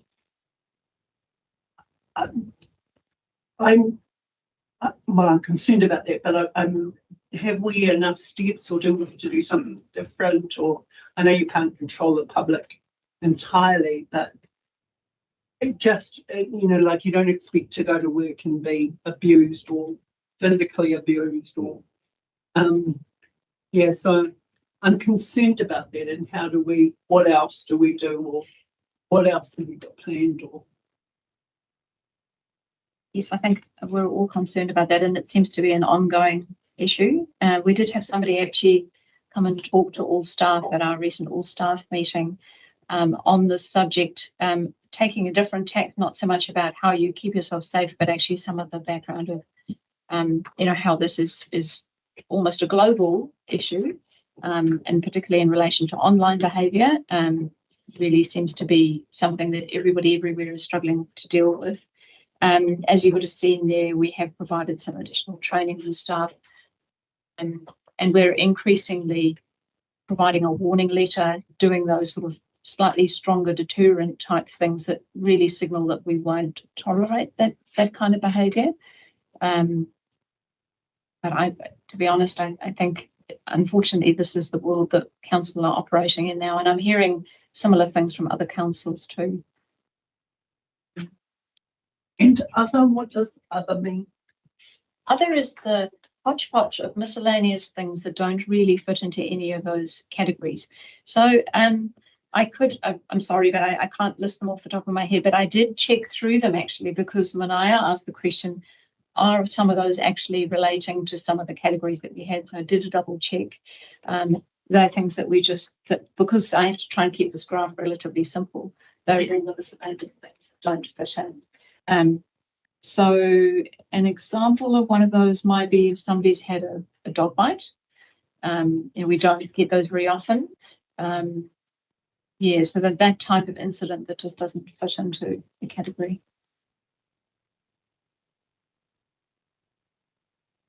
Thank you for joining, Councillor Bruce. Oh, sorry, I apologise.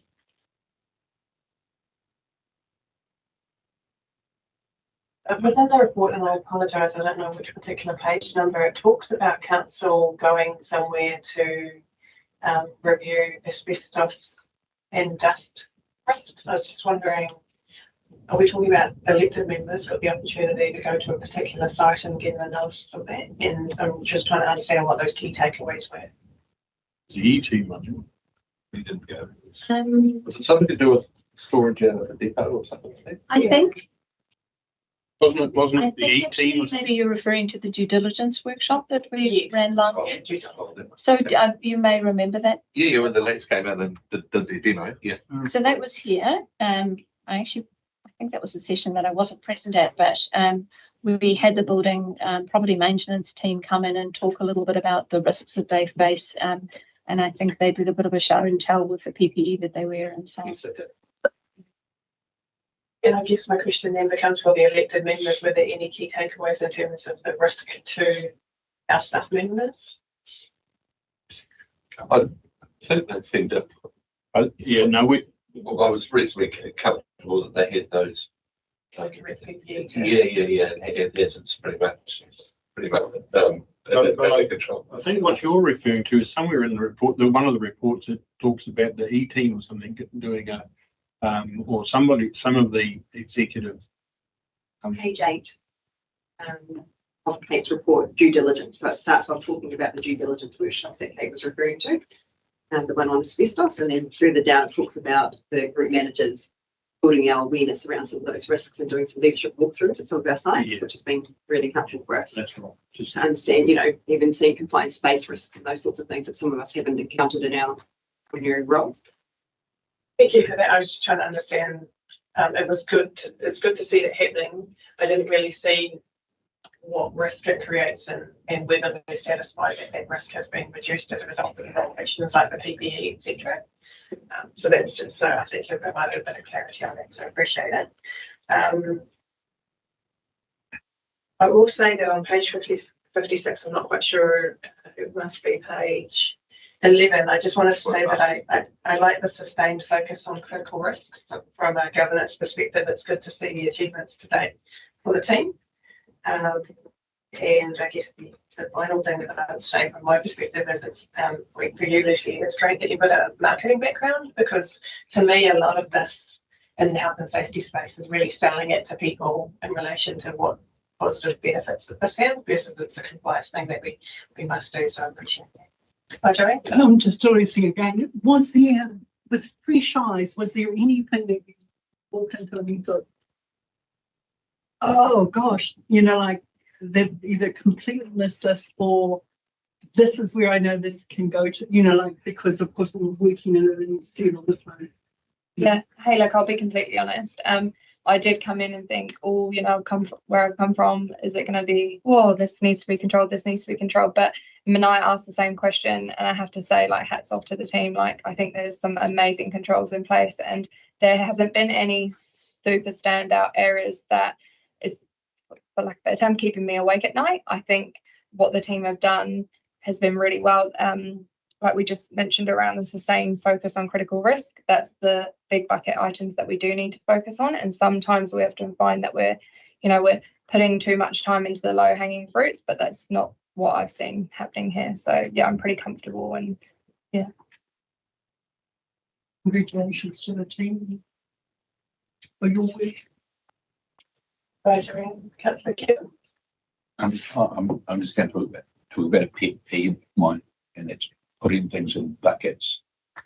And that's the other thing, which appears in the top 3 of that list, and that really annoys me because I can't get my head around what those might be. Whereas in another graph, we go down to 1 police, 111. So why can't other be extrapolated out a wee bit? I just hate them being in the top 2, 3, 4 things. Yeah. What does that mean? What are we hiding? Is there a trend I don't like it in financial stuff as either, but miscellaneous. I hate miscellaneous and financial. But yeah, that's great feedback, and we can absolutely fix that in the next report. Yeah. Just so I'm clear in terms of what we're wanting, do we want every single item to be listed, or do we want other, but we want a little bit of a note down below to list what those other for their clarity? We don't need details or anything, but some sort of extrapolation so we can go, okay, so those were totally 22 separate, completely separate events that would look silly on as one down the page. But where were they? So if it's only the 7 injuries. If we can list them as a note, just to give an idea to all the elected members what the absence of any further questions or comments, the recommendation in front of us is that we receive this report. Could I please have a mover? I'll move. Hi, Joanne is moving, and a seconder, Mr. Gary, seconding. All those in favour, please say aye. Okay, cool, carried. Great work, team. Thank you. Welcome, Lucy. Thank you. Welcome, Lucy. The next item on our agenda is 8.7, which I believe would be Roger and insurance renewals. Kia ora, Roger. If you wouldn't mind giving us a brief summary, or we're also happy to take the report as read because I think it's relatively straightforward. But happy for any opening comments. Yes, excuse me. Good morning, everybody. There's a brief summary. So each year, insurances are renewed. Over recent years, we've moved renewal date to 1st of November. That allows us to go through a process where the underwriters are looking for new business. So their rates tend to be more competitive than if we all went 1 July, as we used to do. Right now, all our insurances are now with Aon as broker. We came away from Marsh earlier in the year. I could explain more to do that, but I think that's probably a different subject. We have 9 insurances. We have looked in the past about how to reduce premiums. Obviously, the big one, over 50%, is material damage, which is basically building insurance, and it also has continuity to keep the business going as well. That is a high factor. The only way we could really reduce that premium is not to insure some buildings, and that was discussed, I believe, probably a year ago, 18 months ago. I know, Kevin, you had a very strong view on that. So we maintain the status quo at that point. What does push the premiums up is we have to revalue from an insurance point of view. Now, over recent years, when assets have gone for the valuation of all our buildings for other purposes, the cost of getting insurance valuation has been prohibitive from a council budget point of view. So I have worked with Aon and done a CPI, which they have then peer reviewed and checked, and it is within CUI of what the market is paying. So I'm satisfied that we have adequate cover in 95% of cases. So we have gone through that process. I think to get an insurance valuation, you'll get into 6 figures to have it, because insurance valuations have to include a whole load of other things. So we ended up over the last 12 months of $1.5 million in premiums. How to reduce that? What we're now looking at is, this is as part of the COLAB, which is the old Waikato LAS, 10 councils are in that, is loss modelling. We were going to do it this year, but it did come with a cost, was shared between all 10 councils. But as no councils apart from one could find the budget for it, we put it off for a year or two. And what that looks at is the data that we've got, that then goes to the underwriters and they do a risk assessment. Are they prepared to reduce the premium based on more certainty of what we have in our assets and what the risks are? And that is an exercise that I recommended we do go forward. But as I said, that might be an alignment as an enablement exercise or cost with Three Waters. A lot of this refers to the infrastructure, which is the underground services. So, but that's for another discussion.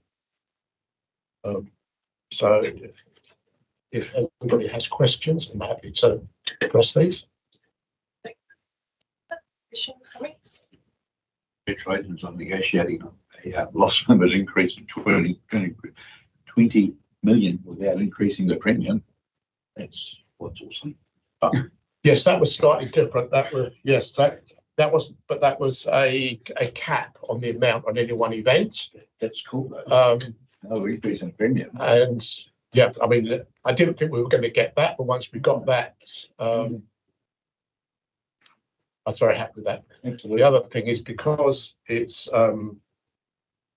Morrinsville or potentially Matamata as well, one event that affect two major assets, it will be really struggling to cover. Yeah. I mean, so I think that was where I was really happy with that. I think that's a good bonus, that one. But based on how much the total value of our assets has increased, an increase in cost is very acceptable. Yep. The other thing about doing the loss modelling, which is a more formal exercise, is that the underwriters were unable to give any indication of the reduction in the premium. I mean, for this council, if we went to the group, it was going to be $35,000 each council. There was no guarantee we'd get any or all of that back through reduced premiums. So I couldn't come to this committee and say, hey, look, if we do this, if you invest this money, we are going to get this back in 12 months' time. At this stage, we don't, there's no certainty. Councillor Bruce, you had your light on, Bruce. You've got 10 councils. You've got 10 councils. Are you negotiating individually or collectively? And the negotiation is generally collective through Aon as the broker, but because the assets that are insured is quite a high number, when they go to the market, and most of these are through Lloyd's, Lloyd's then assesses, the underwriters assess it as the actuaries, if you know how they work, and they say, well, we've got the whole of the Waikato, they know the geological data of it, they know the risk analysis of volcanoes, earthquakes, and that sort of thing, wildfires. What is the risk of the whole of the Waikato being affected by one event? And they do an analysis, pretty minimum. What's the risk of Wellington City and the Hutt Valley being affected by one event? Different answer. So believe it or not, we are actually in quite a low risk area. And even adding to that, if we've got much data as we can get to our assets, ground conditions, and the likelihood of what may happen, then that affects the premium and reduces it. So the more information we can give, the better the result. The only other, we have was it 1st of November or 1st of November? Yeah. This had an issue a year or so ago with from a rating, because we had quite a significant increase in insurance. And you moved away from the 1st of July, which we would have known from a cost issue. So you've got to build in some estimation now, haven't you? Correct, yes. Generally, when Aon go to market, we don't know what the premium is going to be until the month or less than a month, so we don't know until October. So if we were in the July, we wouldn't know what the premiums are likely to be until end of May, which will be too late to affect striking the rate for the following year. So you're going to get the situation. It's certainly too late in October, isn't it? Well, that's right. Yeah. July. Yes. Yeah. Just on that, Lania, do you have any comment in relation to the shift from November to, oh sorry, shift to November and the impact that it had in the financial space? I guess we need to estimate a lot of things, so it's another area we're estimating. It's obviously a high cost if we get it wrong.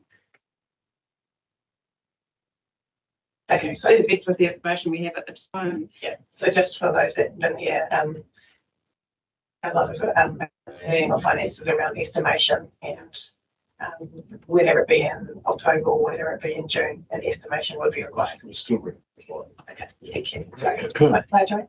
Just a couple of questions. Do we have any responsibility towards the insurance for the stadium in Matamata? We will do. We will do. Yeah. We will do. It's going to be our building or school. Correct. We will do once it has its co-compliance. At the moment, we do have taken out a separate insurance, which is a cost to the project for construction insurance, because obviously the risk is there and it's a one-off premium. Would we share that with education? If it's our building, I'm going to say no. We'd probably, I don't know, but I would imagine if it's our building, we would insure it. I mean, we'll get some money for the running of. Will it not be part of the percentage of the operational cost? I don't know the answer to that. That's interesting. And So just as a quick reminder that if we can use the microphone so that people know. Thank you. Just a comment on that. Yes, there's an agreement with the Ministry of Education and the college about how costs will be shared. We will disclose all costs that we've incurred, and there is a sharing of the cost. Whether that works out exactly to the percentage of the ownership share remains to be seen. In other words, the Ministry of Education will own about 35% of the building, but whether their contribution equates to 35%, as I say, remains to be seen. But we have formal agreements around all of this, and there's full disclosure of all costs, so all parties can see what it costs. And the other question I have is, do you, like with the new build, with the sewage plant coming up, do you wait until that's built before you factor in their cost, or are you projecting their cost coming up? So in terms of, are we talking about insurance on an annual basis going forward? Is that what you, for that plant? I guess I am. I'm just thinking about what's the bottom line? How much are we looking at, or how much is the council looking at when the plant is actually built to getting it built? So as a part of our long-term plan process, when we put capital projects into our schedule, we're also required to estimate what the operating costs are for that building from the time, or that asset from the time it operates. So that's an inherent part of all capital projects. So we do an estimate on what we think the operating costs are, and it is just an estimate. To be honest, it's our best guess at that point in time. So we are trying to ensure that the biggest impact on any capital project is the operating costs for our long life assets. That's always the biggest impact. It's not the interest cost. It's not the capital. It's actually the cost of running it. So, there's a strong incentive on us trying to get those numbers as accurate as possible. So following on from Roger's explained that he's got a building insurance while it's under construction. Yes. Right, because if it So do we have a wastewater plant construction cost insurance? If the thing was 3/4 built and there was a major fire, do we have a construction insurance? Yes, that's part of the construction insurance For the waste Joan was talking about the stadium. Yes. Do we have construction insurance for the major infrastructure items? We do. Yeah, correct. I've taken one out for Matamata. Yeah. Matamata wastewater treatment plant has got one. And we do take, the council takes out the policy if it's construction associated with an existing asset. Because if we get the contractor to take out the policy, unfortunate circumstances, they go bust halfway through and there's an event, the liquidator gets the payout, not the council, which is why I always take out the policy in council's name. Okay. Okay. I have a procedural question, which is this paper is coming to us just to receive, and what I'm trying to understand is the expectation that we recommend to council, like how does council approve the insurance cost for the year? How did that work?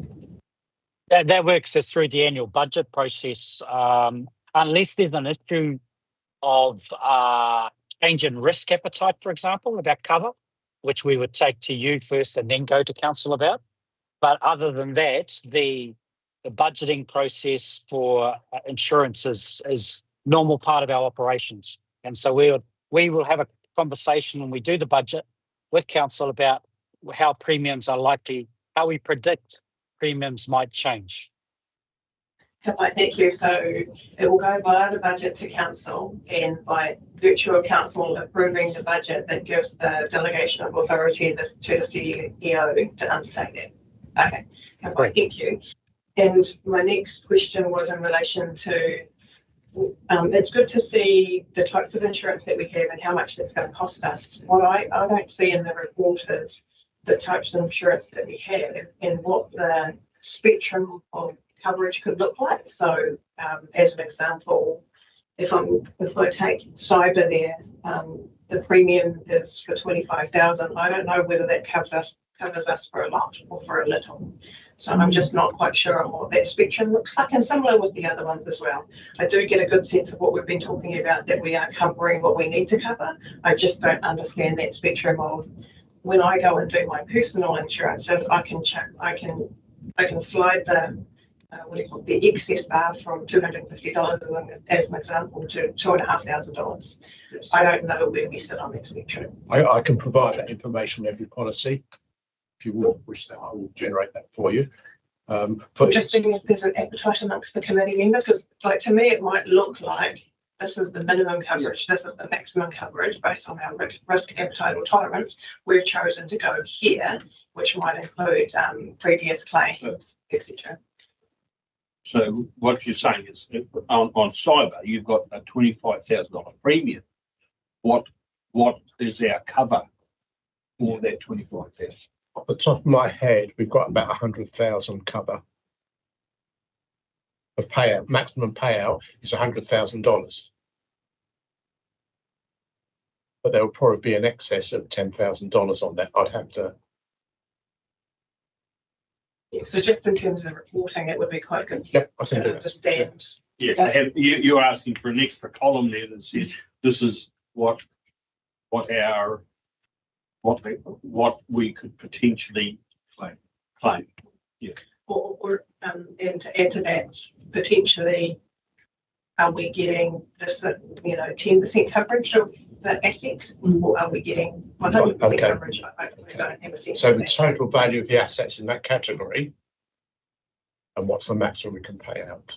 And I know it might be a bit of a rough, but it would at least give us a sense, because if we had the indicator across the 9 and all of them were at the minimum, that could result in a different conversation. Yep. Whereas if we're at the other end of the spectrum and we were potentially facing a 15-20% increase, it gives us an idea on a sliding scale where we could take on a little bit more risk. Yeah.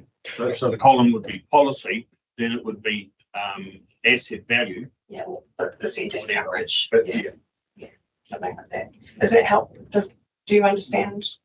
Yes. But just to have one more thing, we did change the excess on material damage a couple of years ago, but we were actually forced to. It used to be a $10,000 excess. it's now $25,000 excess, and that's what the market was asking for. If we still wanted 10,000, we would have to go elsewhere, and the premium would have been, shall we say, horrendous. I looked at if we voluntarily increase the excess, it would have to be well into six figures. We may be able to reduce the premium, but for saving the premium, it will then mean any claim, it will be an operational cost. So if it's 100,000, it would, as I said, it would hit the operating cost, and that at the time would have been unacceptable. Thank you, Roger. I think based on when you'd come to the committee previously, we had the discussion around which buildings should or should not be covered in terms of the usage of them. I think it's helpful to have that conversation in terms of the decision making. We can have that as a start action. Yeah. So if there aren't any further questions, the recommendation in front of us is that we received the report, which I'm happy, and Councillor Kevin and Deputy, all those in favour? Yes, they are. Against? Carried. Sure, thank you. Thank you. Appreciate that. See you next year. The next item on our agenda is 8.8, which is the procurement report. 6 monthly procurement report. Do we have some detail? Melania. Welcome, ladies. Hilda. We could have a brief summary of the report and more open questions and comments. And what I would mean by brief is I think the report in a lot of ways speaks for itself, so highlights would be great. Thank you. Thank you, Madam Chair. So my highlights for the report is that the audit has shown a significant improvement to compliance, which means to the framework that NPDC has set for procurement. The top 10 suppliers, I do an analysis of top 10 suppliers by value. This is how much we've paid to the top 10 suppliers, and the analysis has shown that the suppliers have valid contracts in place, so which means that this expenditure has been done following the procurement processes. We've awarded 10 tenders for the past for the reporting period. And 3 out of the 10 tenders were awarded within the Matamata-Piako district, and 5 of the 10 tenders within the Waikato region. We've got 110 active contracts on the contracts register, and there has been slight improvement on the administration of the contracts on authority.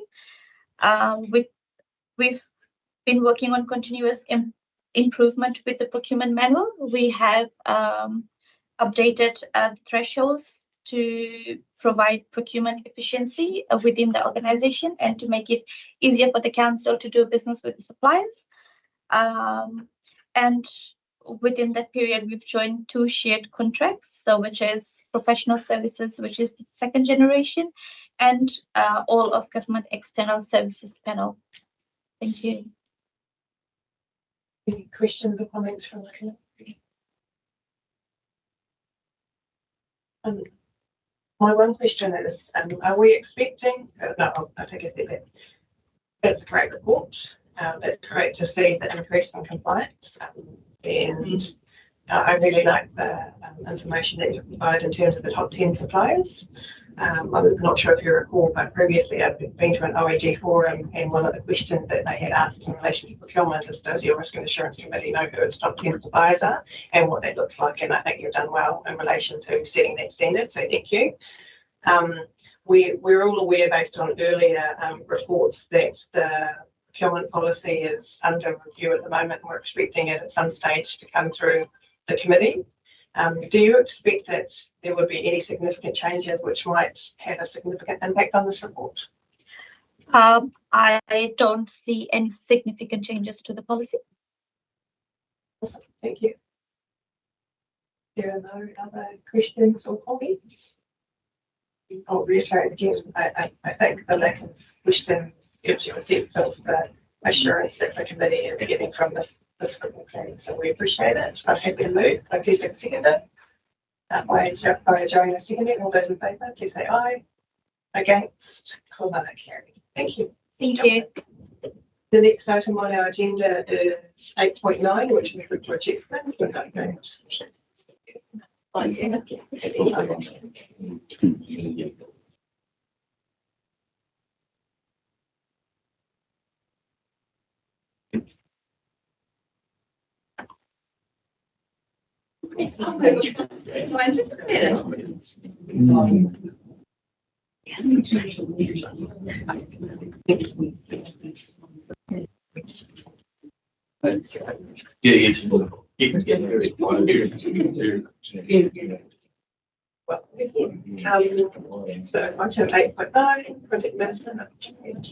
Kia ora, Rachel.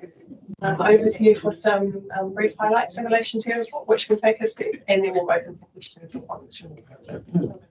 Right, so our report is slowly progressing. I'm getting some better commentary and things like that from the project managers. They're starting to get a bit more better understanding of the process.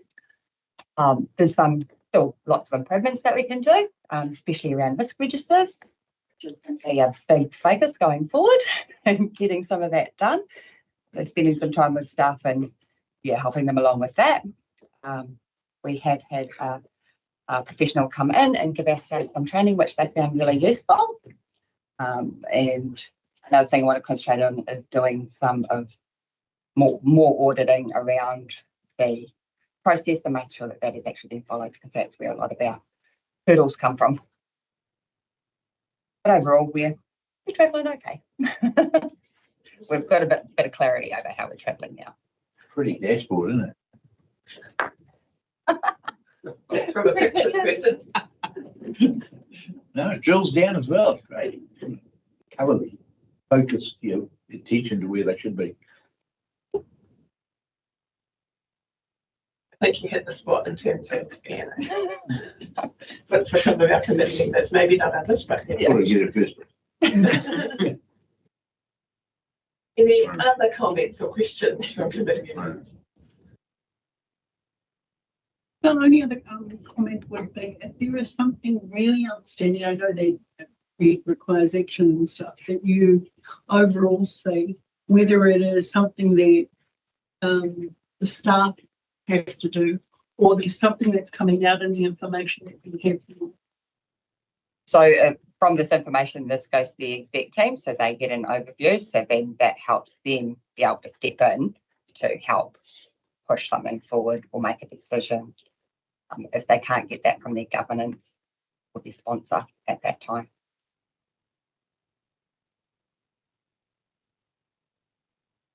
I might ask a couple. Thank you for highlighting about the risk registers. So the questions that I was going to ask, I appreciate that. If we look at the report and in the top right-hand corner of it, it's got the residual risk trend in the pie graph, which is showing that it's 100% and I'm just going to highlight, it took me a while and I don't think that I fully understand what that's telling me. Yeah, that means that risk trend for all of those projects has gone into the red because none of the risk registers are complete. So that's basically what that is. That is one of the things that we're actually looking at. So this information that is being presented, is that the information that people want to see? Is it useful? Is it not? So potentially, instead of the risk trend, we might take it back to just, is it a high risk, medium risk, low risk project overall?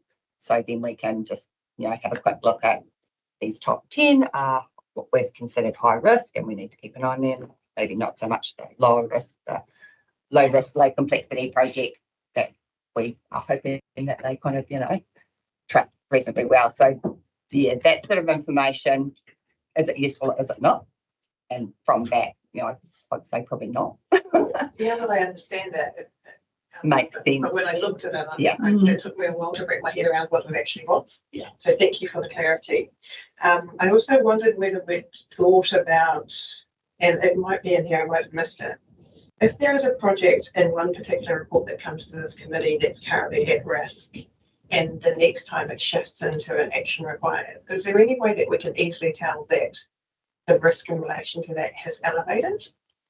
And similarly, if it was currently an action required and it's still an action required with no necessarily with no significant change, how can we tell that we're looking at a particular report? But and if that's something you'd like to see, like, and that's it, it's the, what is it that we would like to see to be able to prepare what it is that we want to see, what's useful, what's not. So, sorry, so what you're saying is, let's have a column effectively that says last report, this report. Is that what you're just saying? so we can see the trend of whether anything's sustained, whether anything's elevated, whether that provides another. I'm not trying to advocate adding extra columns because I think the ultimate consumers of this particular report will be in the first instance the P team. And so to me, they're the ones that have to be comfortable with the information that's presented. It's just, I'm just providing a few, have we considered this? Have we considered that? Like, have we considered having a column that has the percentage completion of the project, so we get an idea of where that particular status is. But ultimately, you could say that the time frame one would maybe be at risk as a result of that. And then consider whether we wanted to align the projects with our CapEx program, so we can see this is 150 mil of CapEx per year. This is how each of those projects are tracking, just so we have that view across not only the financials, but across the project completion. And then the other thing to consider would be any of these requiring a council decision that is stalling the project. So how do council members know that they need to do something in relation to this particular project? And I don't think that this is the report that would show that. I think it would come through other channels, but just things to consider. Well, if I could comment, Rachel's done a great job putting this project management framework in place and getting the reporting to the executive team. And my observation is what it's enabling us to do as an executive team is to tease through with our own teams how well we are or are not managing within the framework. And probably our initial focus has been for the first 6 months is encouraging our managers to be realistic about their planning, about what we could be achieving. Let's be honest about that, to get that picture right. But I think I don't know if I mentioned it to this committee last year, but we felt that it would take us 12 months to embed this process now that we're getting the reporting, because it's enabling us to shift as we deal with one area of focus, we then move to another. And we want confidence in as an executive that the framework is working and it's giving us the right information. So your comment to Tiamana about who this information is for, yes, it's for us as an executive to tease out any issues and to take forward to council any decisions that are required. And I might do that myself in terms of my CEO report, in terms of flagging things up, but also there may be specific project reports that will go to council requiring some decision. So I'm comfortable that we will deal with those big things. I think the real thing for us has been, let's make sure we're living and breathing this framework. The reporting is helping us to see that. And you can see, warts and all, there are areas where we still need to focus and improve on, e.g. risk report. So you're absolutely on the money in terms of the kinds of things that we're wanting to do. And all I would say is it's a bit like our health and safety framework, to be honest. It took us many years to get our culture to the place that it is now. I don't expect that long with project management because I've seen really positive stuff. But I think by the end of this financial year, we would have got our team focusing on ensuring the right things are being done in terms of the framework. In other words, risk registers are done. So I feel like I've said a lot there. I'm not sure if I answered your questions. No, that's great. No, definitely appreciate that. And in terms of your comment around, yes, you had talked to this committee around the time frame that it was going to take to bed in. And what I would say is, from a complementary perspective, us looking at other ways of presenting information or other things to include, I think complements what you've done to date. Happy with what you're doing. There's always room for further improvement, and we will get there as we go. As an example, when you look into the report, it gives us, it talks about the Morrinsville stormwater upgrades, and it talks about that it's not financially viable the way that things were going to happen. So there's a change of scope required, and that's really good from a government perspective that you can see that in an easy to digest format. So just completely appreciative of the report today. Any further? Oh, yes, Councillor Gibbon. I'm assuming this is a living document. This is like getting push technology data into it so that you can drill down. One day we will. Or is somebody just literally drawing? I draw all of this together currently. We do, that is where we want to head to in the future. So it would be a living document and real time, but yeah, we haven't got there yet. So part of our SEBS and everything else projects. Getting there would be great. Yeah. So yeah. Ultimately the goal would be to have it real time and but currently no. I think similar to like procurement reports, there'll be system limitations, and this will just be one of them. But share your sentiments. The recommendation in front of us is that we receive this report, which I'm very happy to do. But please have a seconder. All those in favour, please say aye. Aye. Against, come on, okay. Great. Thank you. Thank you.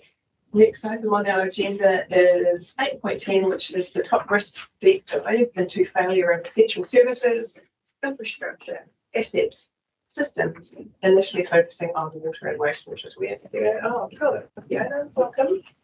Thank you. Yeah. And I think you've got some backup. I have. Thank you. So welcome to your backup singers. Thank you. So over to you. Just in terms of the committee members' knowledge, I think that we had leaned into that we had a 5-minute presentation in relation to this particular risk, and then have 10 to 15 minutes to kind of ask questions. And those questions are really for us to make sure that we understand the risk and we understand the mitigations, that then we're satisfied with the mitigations that our team is doing based on the resources and funding that they have. Over to you, Fiona. Thank you. Can I please introduce to you Darren Talloon.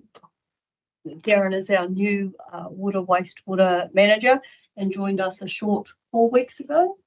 And Chris Gleadhill, who is our water and wastewater operations manager. So the devil is in the detail in terms of the risk, but I am going to try, and I've given you a lot of information to keep it very high level.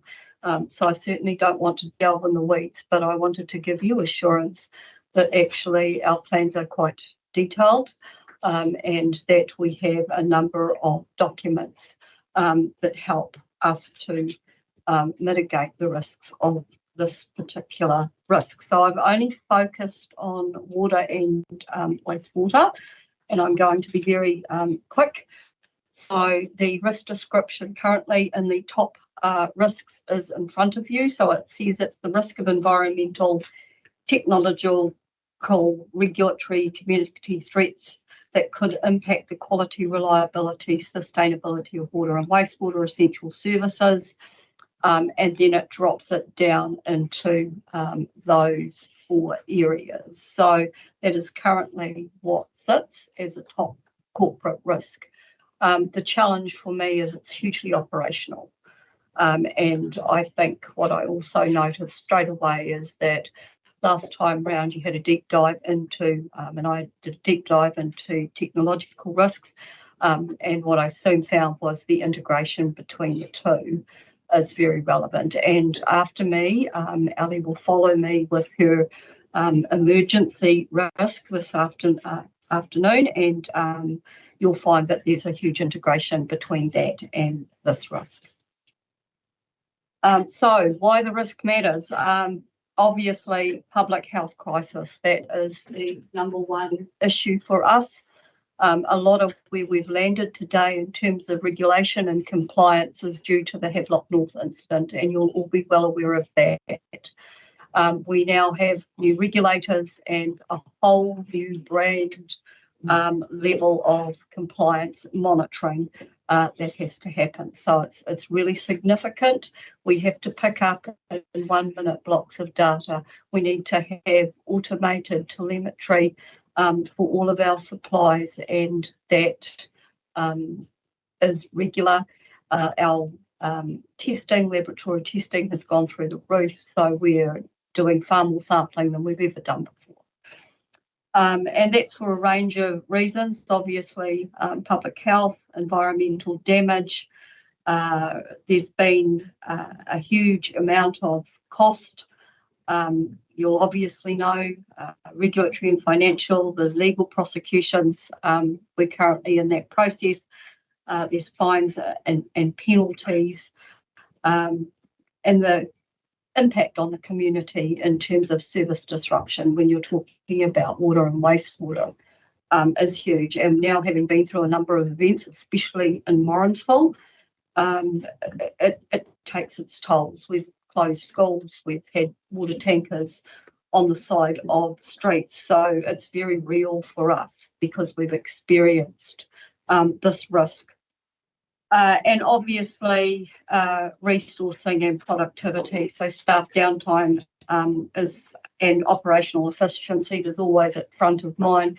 And behind the scenes, probably about a week ago, 10 days ago, we had got to the point where we had rolling issues with our water and wastewater plants, and all of our team were on stand down, and I think we had one person on the ground. So it became very relevant very fast, and the impact of the risk to us is always quite large.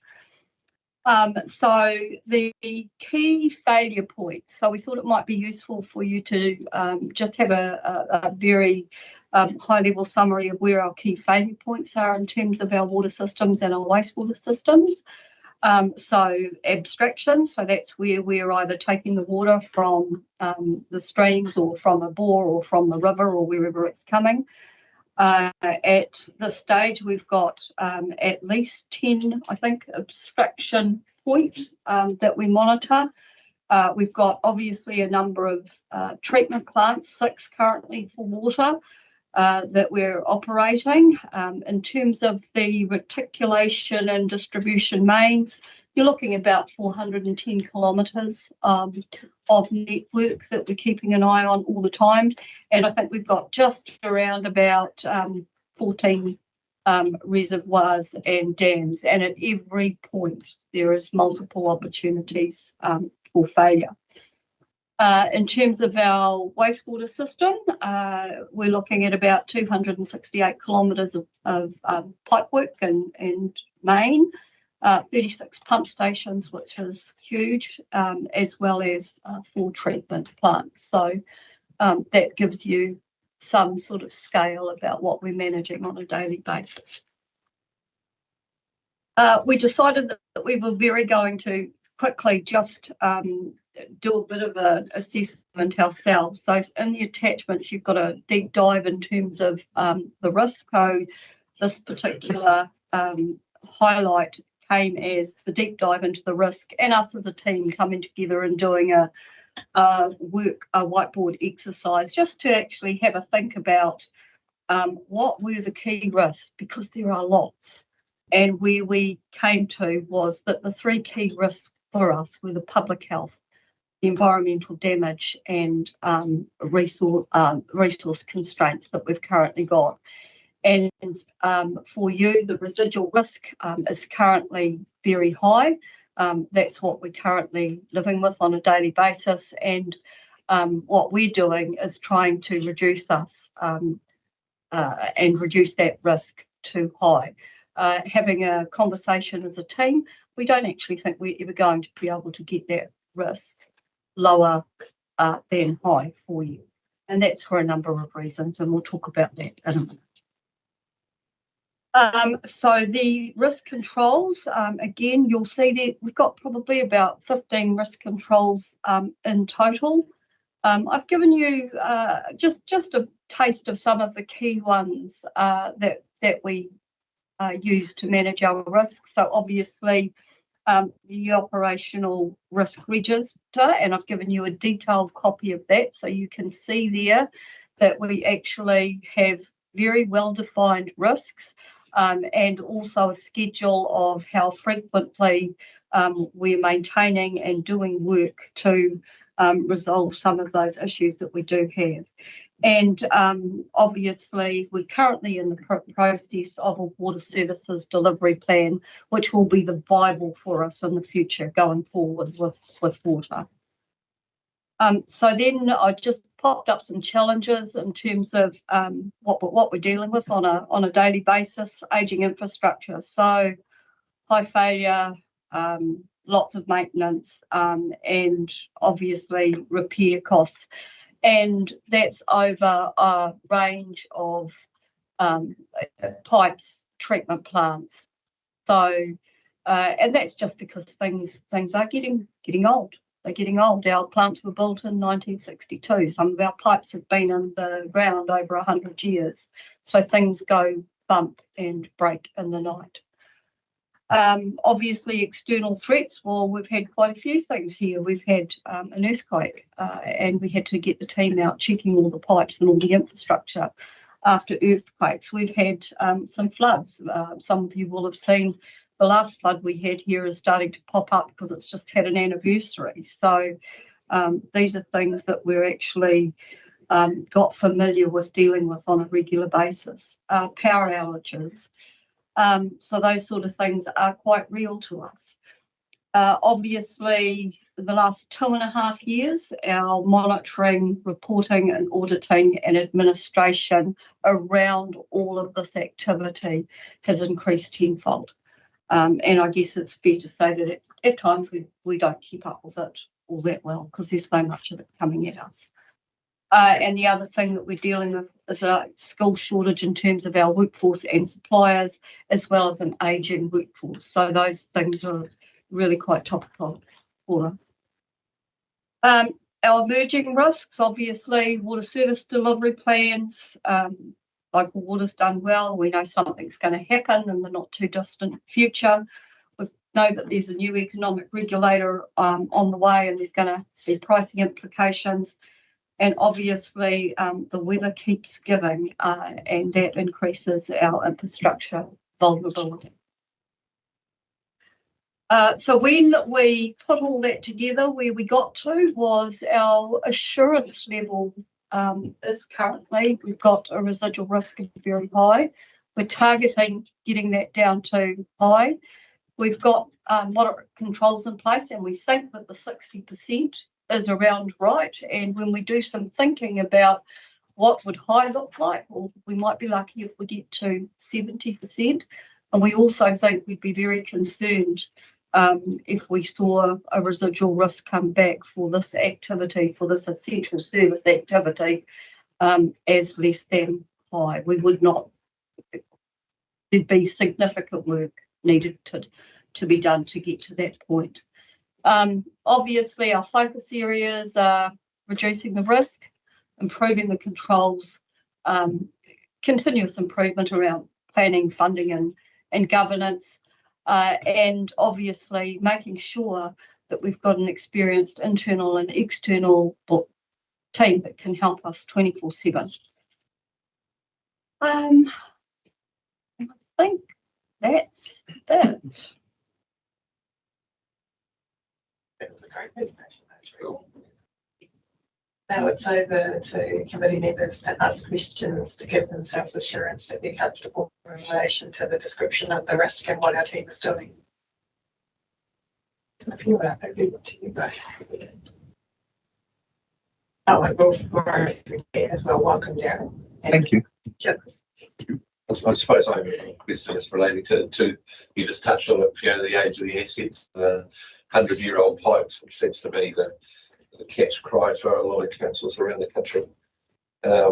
We always talk about sweating the assets and all that kind of stuff, so trying to find that balance, isn't it, between keeping that asset going and trying to come up with a capital project in terms of replacing it and changing, isn't it? But I suppose I always think that's, from my perspective, I always think that's your hardest kind of balance to find, isn't it? Because we're miserable sitting around here, we go, oh, we can't afford it, and ask you to sweat it for a few more years. And as I said before, some councils are finding that in their detriment. So trying to find that balance for me is key for you guys. More of a general interest question. Rat holding. And something to do with water getting in when you're taking sludge out or something and increasing water flow down to parts of the plant later. Is that something that happens? It just doesn't happen very often. In 4 terms, never heard that term ever. So what it is, it's rat holding and your sludge bucket clarifiers. Yeah. And essentially, it looks like a part, like almost similar to a vortex in certain places along your sludge blanket. So you're bringing more water through the system than you were expecting, and throwing it. No, it just comes apart when you've got your sludge age is getting too old. There's too much sludge in the blanket. Your upflow rates are too high. Population. Yeah. Chris, is it possible that you slow that mic around a little bit, just for the millions of viewers online that want to hear about rat holding? Sorry, it's on it. Too much. Never heard before. Yeah, thank you. I feel a bit more educated now. Sorry. Appreciate the question. Joey? Thank you for the report. As you went on, I thought, oh, goodness. One of the things that's outstanding to me is certainly the infrastructure and the old pipes and stuff like that. But when you first sat down, you talked about there was only one person on the ground. And of course, if all this doesn't matter if you don't have any staff to run it, to work it, to look after it. And I see it appeared number 4 in the areas that you had right at the end. And I think that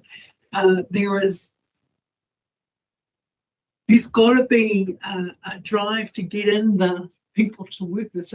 Otherwise, you can tell us all the problems you like, but if you've got nobody to fix it up, other than getting the staff in the building to come out and say, hold that pipe because we're digging out it. I think that the strategy for what is the strategy for making sure that you have the people on the ground to do the work that we're asking you to do in the deep dive? Yeah, so I think obviously the strategy is to ensure that we've got the business cases in front of you. When we're looking to increase our staff, we have a very good training and development plan, but it takes time. And we are experiencing a nationwide shortage of water and wastewater. So it does take time, but as an organisation, we have been extremely blessed with a lot of people that will, when they're required, they activate. And so we're very lucky to have our water wastewater team. We're very lucky to have the support of KBS, and we are very lucky to have a contracting presence in our district that comes and helps us when we need support. So we have a lot more than others have. I think to add to that, one of the mitigations in the future, rightly or wrongly, will be the consolidation or the amalgamation of different councils and the services that are provided from that amalgamation perspective. I'm guessing, Darren, that you've come from another local council, and therein lies, by Joanne's point, which is people that, shuffling around to different places. Don't get me wrong, love that you're here. Welcome to stay. Thank you.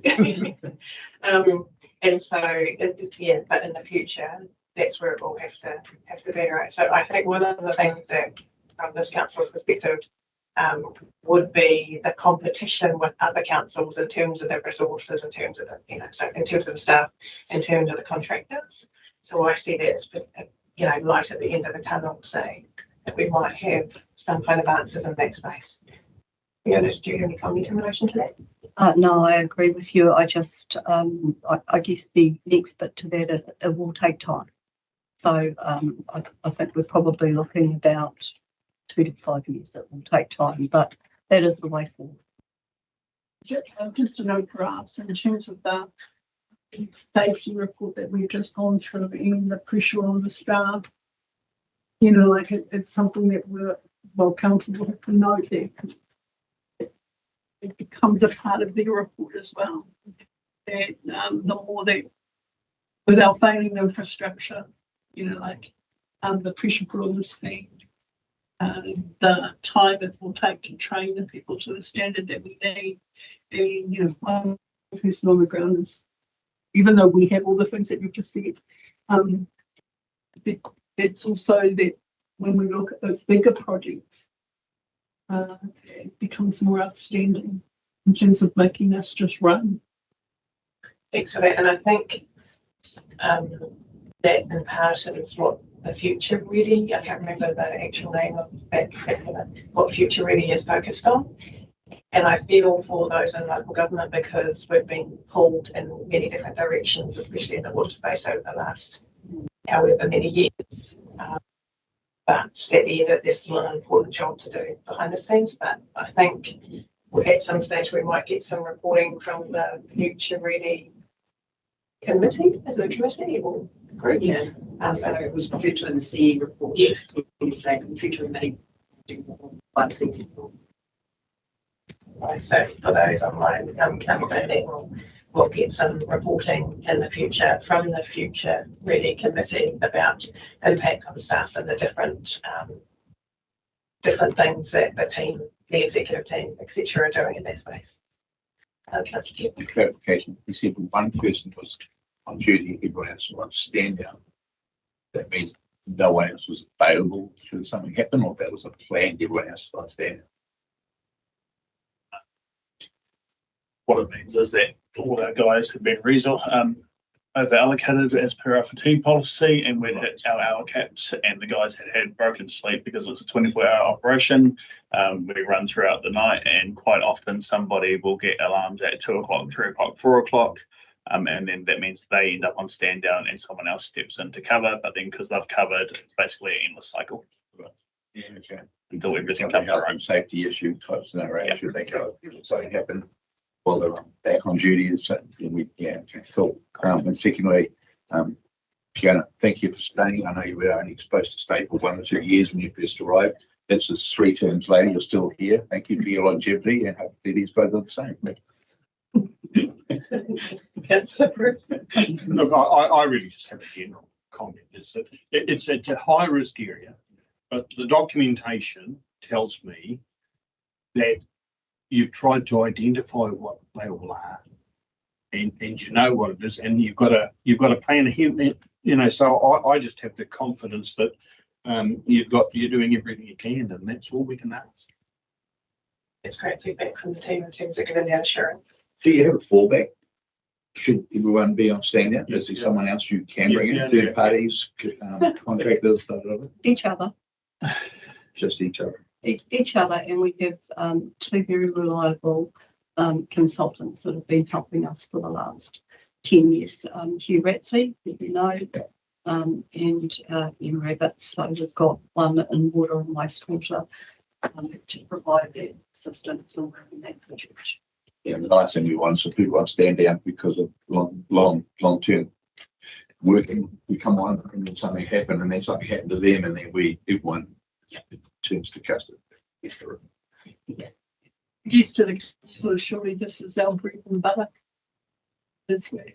And for everything else that we're involved with, which is all important. And we talked about the risk this morning, the safety policy this morning. The water goes on the area of the big thing.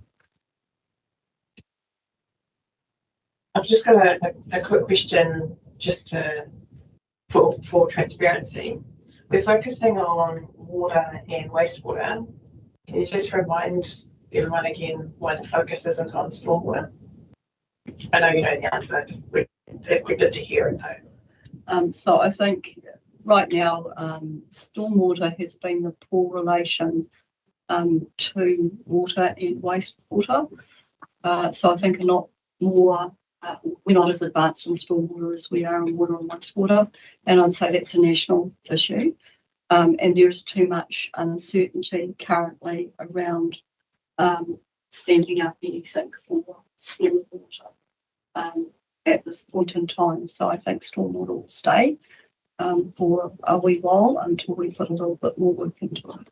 Thanks for that. So just, I think the CCOs will take in the water and the wastewater, but not the stormwater, right? Yeah, cool.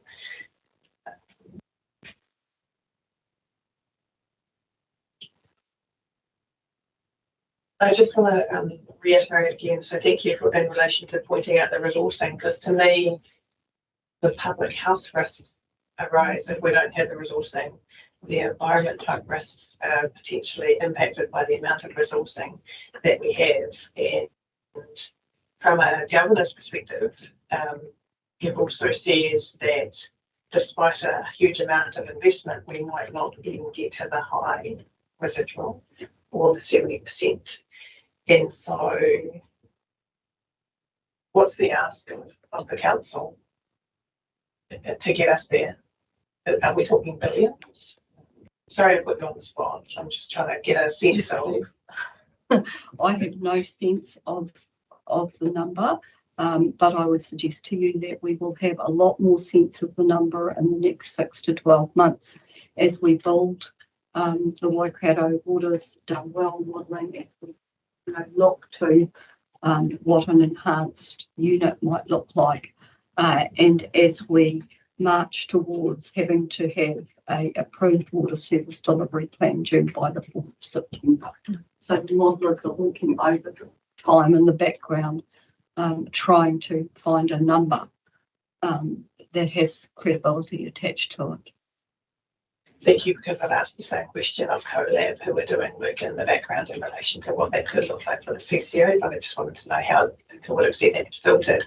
And I also appreciate that you've brought in the reliance that we have on other critical services like power, and that the impact that cybersecurity or lapses in cybersecurity could have in terms of we might have great infrastructure, but if someone manages to Kevin's our person in this space, but to short circuit that and impact our systems, creates other risks for us.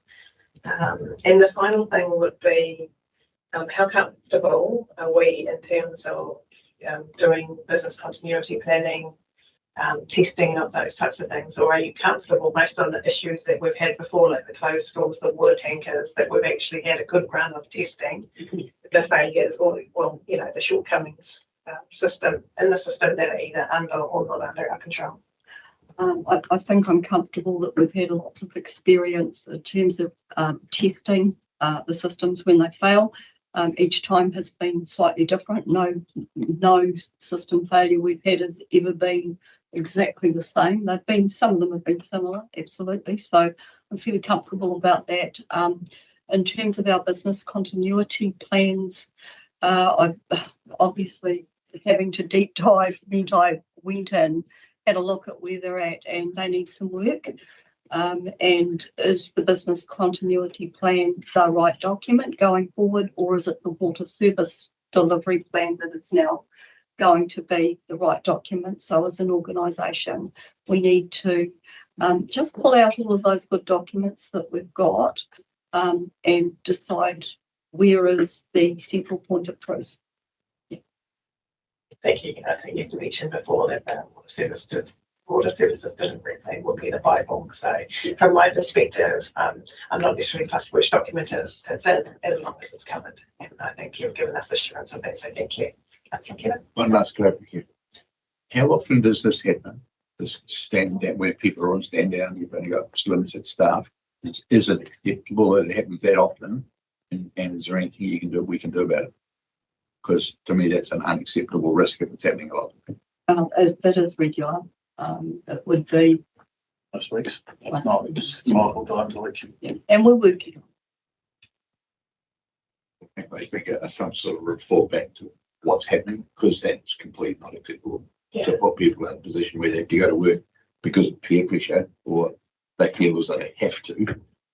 That's a problem. That's not acceptable.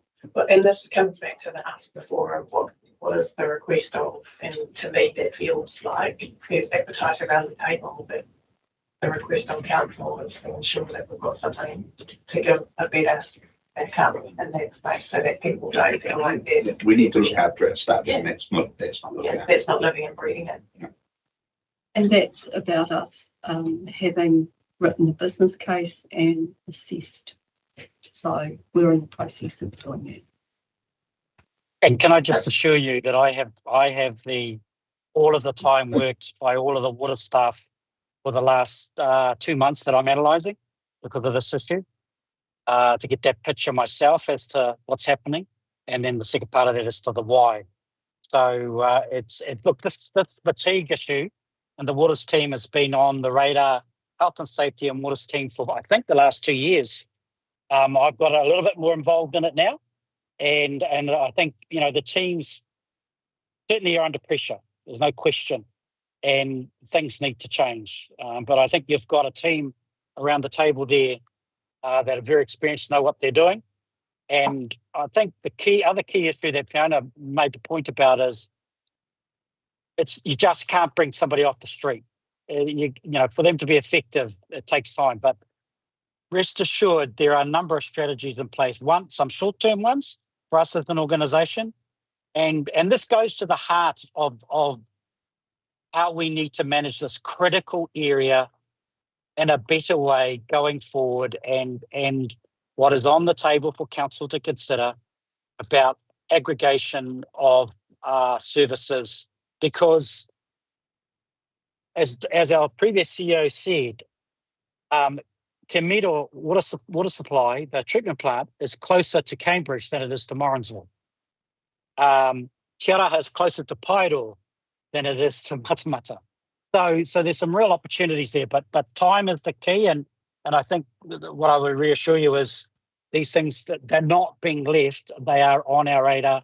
And as I say to you, right now, I've got in front of me a schedule of all the hours worked in the last 8 weeks and who's worked extra hours and why, so that I can understand that myself, because the team will be bringing business cases forward to me and I need to understand that. So it's not something that is not on it very much is on our radar. Thank you, Bernard. I guess maybe talking to neighbouring councils as well, who may be experiencing exactly the same problem, and we may be just expanding the issue if we sort of suddenly call on them and they're having to come over to rescue our guys and they're in the same position. So I suspect it's more of a ongoing problem everywhere because of the lack of the number of people who can do this job. Thank you, right. Manaya, it would be great in your next CEO report to this particular committee if you could include the reflections that you've been gaining over the last couple of months. That would be fantastic.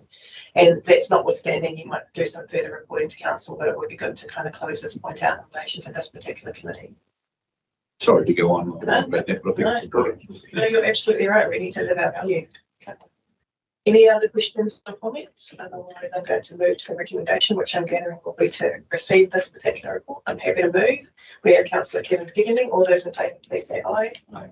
Against, Kumana carried, noting that Councillor Carey wasn't in the room at the time. Thank you very much, Fiona, and your backup singers. We appreciate your time and everything that you do for us. Kia ora.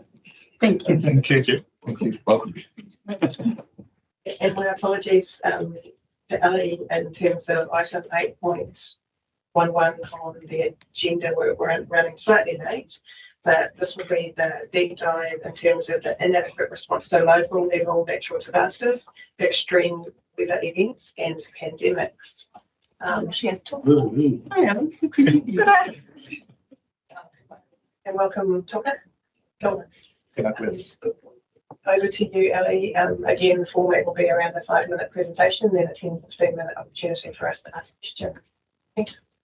But before I start, I'd just like to introduce Toka. He started with us last year, towards the end of last year, and he is our emergency management officer, and he came from the Hamilton City, so we're very lucky to have Toka with us. So hopefully I will keep to the 5 minutes, well, that's the aim, but we'll see how we go. The risk that I'm deep diving into is an adequate response to local level natural disasters, extreme weather events and pandemics. So if we can jump to the next slide, thanks, Tomato. So as we all know, natural and man-made or human-induced disasters are sort of raising their profile across New Zealand, whether it is Cyclone Gabrielle in the top left-hand corner, whether it's the Christchurch earthquakes in the bottom left-hand corner. We've had the recent tornado that swooped through Auckland, which is in the top right-hand corner. And the only human-induced disaster that I could, off the top of my memory, was when the Sky City had a fire and they actually had to evacuate blocks around it. So these disasters are coming from all aspects. Next slide, please. So what I aim to achieve, and as the chair has said, this is all about sort of trying to give you assurance of how we are managing this risk. So the important things that I think we need to do is obviously have an understanding of the risk rating, controls and questions. And risk management is about identifying, evaluating, planning for and responding to the threat. And the aim is to be prepared for what is happening and to have a plan in place to respond. This deep dive hopefully enables the Risk and Assurance Committee to have an oversight of our risks. This includes the ability for you to critically look at this risk and make sure that we have appropriate levels of risk mitigations in place. Slide. So a bit around understanding the risk and adequate response to local level natural disasters, extreme weather events and pandemics. Given the unpredictability of nature of these events, it is impossible to plan for every exact scenario. However, our approach is to be prepared as possible through robust controls and also in the civil defence space, multi-agency collaboration. The critical nature of this risk lies in its potential to cause widespread harm and disruption. We recognise that the impact of such events can be devastating, affecting not only the immediate area, but also the broader community and also the economy. Therefore, understanding the risk is essential to the effective planning and response. So some of the consequences of this risk is injury, reputational damage, the legal liability, which I'll jump into a little bit next, the social, economic, built and natural impacts on communities and our council infrastructure, loss of essential services, there's a financial impact, as well as our inability to meet our strategic goals and some of our BAU. Council has a legislative responsibility under the CDEM Act to plan for, respond to and recover from natural and human-induced disasters, extreme weather events, the pandemic, and that is outlined in the CDEM Act. Going through this review has been very interesting, and we've actually, through this review, I have sort of wanted to add a few more points to this risk than that was originally proposed. The first is added the recovery from. So this risk was originally just about the response to, but it's also vital that our community can recover from this event. So I have throughout this presentation just added that point in again for you to consider. Secondly, we did focus a lot on natural events, whether that be through weather events or earthquakes. Also, there was a point of pandemic, but there's also human-induced disasters as well. Within our district, we have some key industries, Evonik, which was formerly known as DuPont or Degussa, which is hydrogen gas, which is quite explosive. And we also have a number of dairy factories and meat works. So I think for your consideration is including human-induced disasters as well. Under the CDM Act, we have a responsibility to ensure that we are able to provide civil defence and emergency services, or emergency management, within our district. And we need to ensure that we can do this to the fullest extent possible, even though this may be at a reduced level during and after the emergency. In addition to that responsibility, we are also covered under the group, which is the regional Waikato group function, as we are a member of that group. So we've got those two sections that do apply to us. In regards to this risk, we have been tested, not significantly, but we have had a couple of tests through Cyclone Gabrielle, where we did go into action. We've also had civil defence exercises, which we do every year, and also we've had some water supply incidents where we have used our civil defence framework. So next slide, please. So where we have landed in regards to the risk rating for this risk is the inherent risk. So without any controls, we currently have that at 6 extreme, and with controls in place, we have landed very high. With this risk review, it is an ever-changing thing as we adapt. Just like I've said, we've added a few more things into this risk, and as we move through it, you know, this is where we currently sit because of the high devastation. But as we do risk maturity and understand our risk tolerance, we will work through this. Next slide, please. So I will not go through all the controls. These are within my report, so I'm trying to stick to my 5 minutes. But really in the civil defence space, zero risk is unattainable because we don't know what's coming at us. We don't know when it is coming at us. But our aim is to reduce and minimise that risk.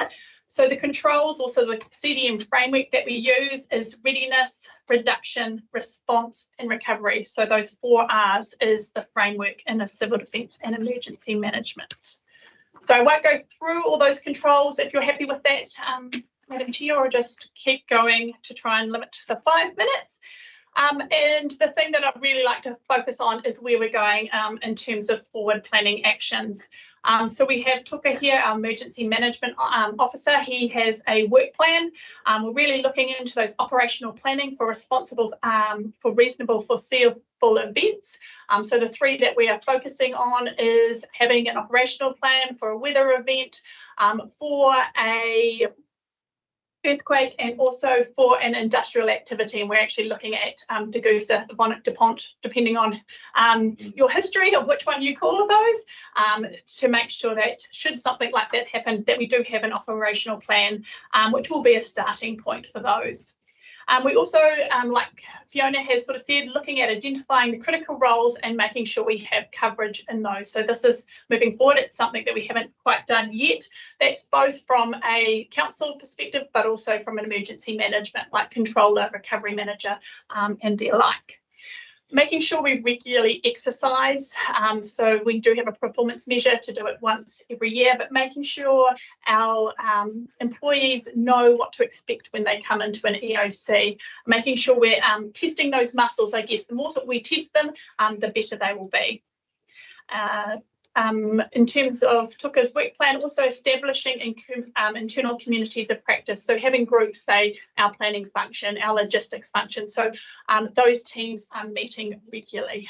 We do have them, some of those teams meet across the Waikato, but making sure that our teams internally meet as well. Also on the forward planning is building and maintaining relationships. That's an ongoing thing. People change, so making sure we keep working on those relationships. Looking more into our recovery and welfare planning. As a group, ongoing research of those major events such as the Hikarangi subduction zone. There is the government has also indicated a review of the CDEM Act, and that's looking like it will be introduced sometime next year. There's also at the moment a review of the group plan, and I am on the group plan review committee. And that is looking to be out for consultation. So we'll be really promoting the consultation of that, so everybody has the ability to have their say in that plan. Fiona had touched on this about updating our business continuity plan, making sure they are the most up-to-date, and also that people are familiar with those plans.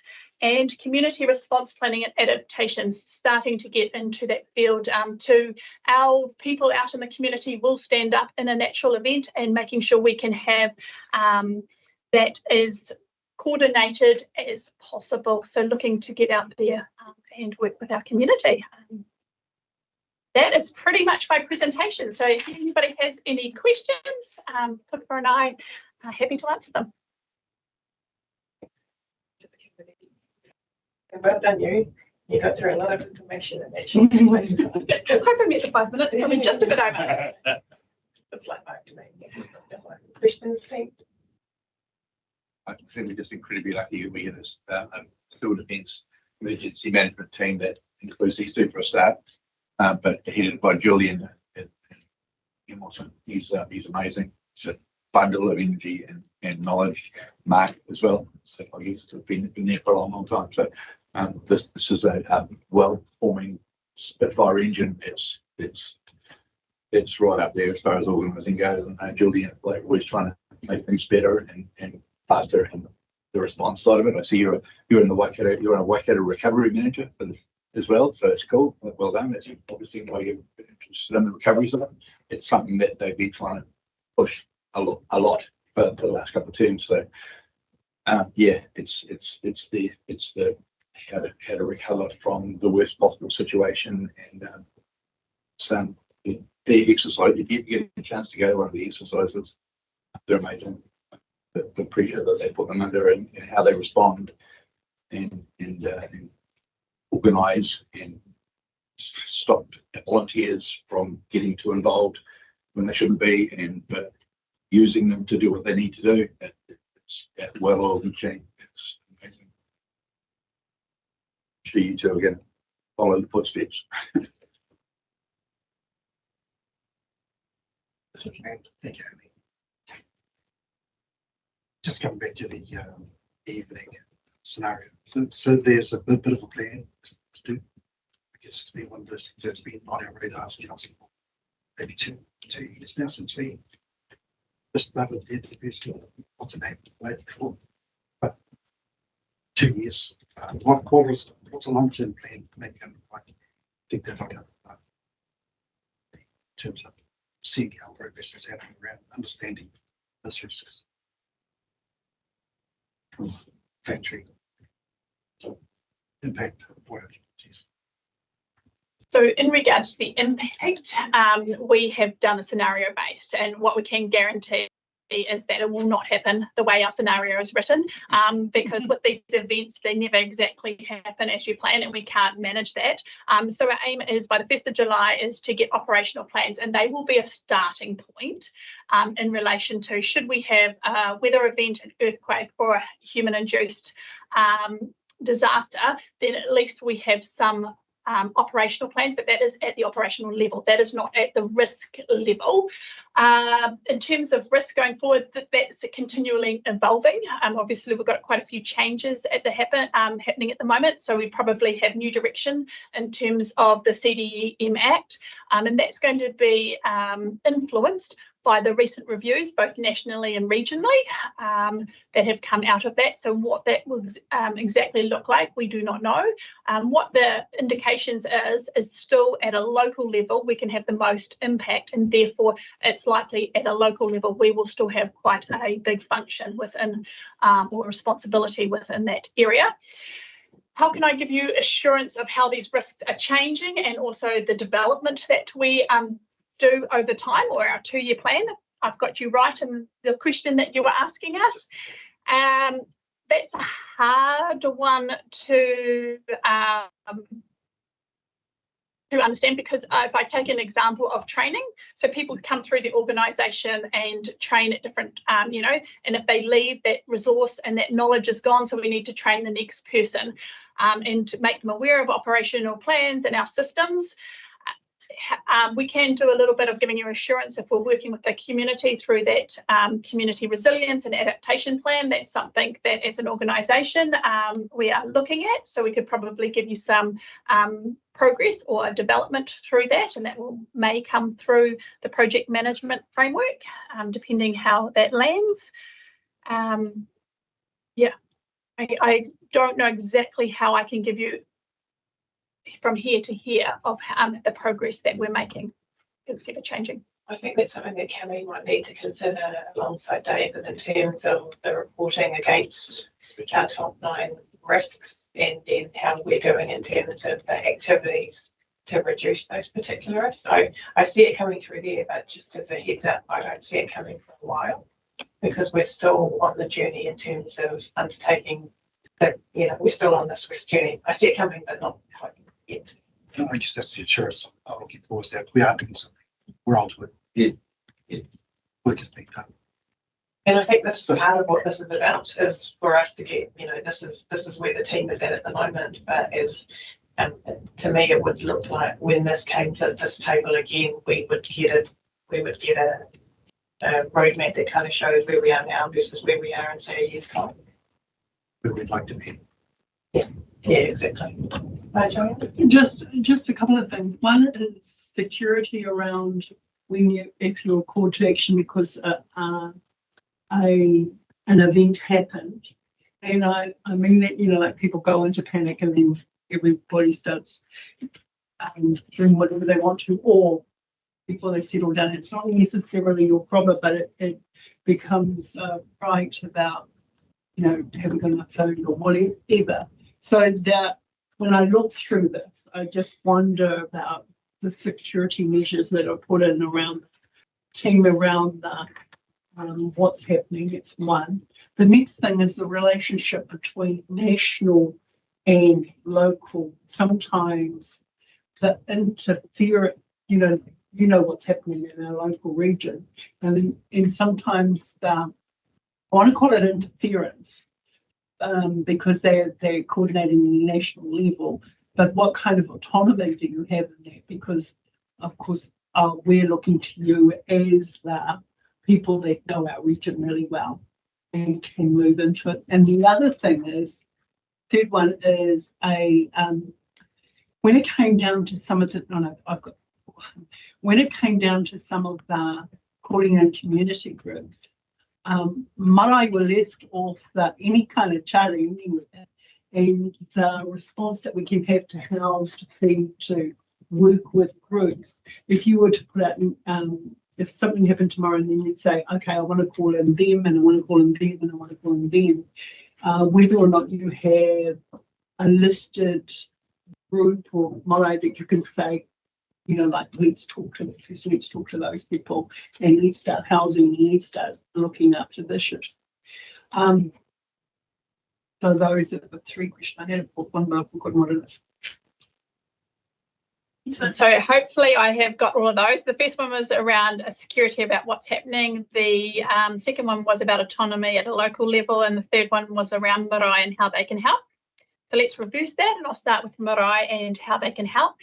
So if we go back to Cyclone Gabrielle, Tui Pa Marae said that they could help in terms of housing people and food, which was amazing. We're also aware of another marae within our district that's willing to sort of work through what that means for us. And so one of the things on our action plan was community response planning and how marae will fit into that. So it's on our list. We're not there yet, but it's definitely something that is top of mind. Also understand that there has been some national grants, one recently in Gisborne, around helping marae resource or have the ability to step in and help. It's things like generators, so that marae have generators so they can step in if the power goes out, and what function they will take in a response. Will it be just assisting their Māori community and their iwi and hapu? Is it a CDC centre? So what actual function? So that will be part of that community response planning, and we'll definitely dive into that. Second one is, unless you've got any questions on that one, Joanna? I am aware that marae won't just look after their own people, they'll look after the people in their region. So in Okawea, our marae will look after all the people, whether they're farmers or anybody. They simply don't we'll look after our own, but we'll look after anybody. Yeah.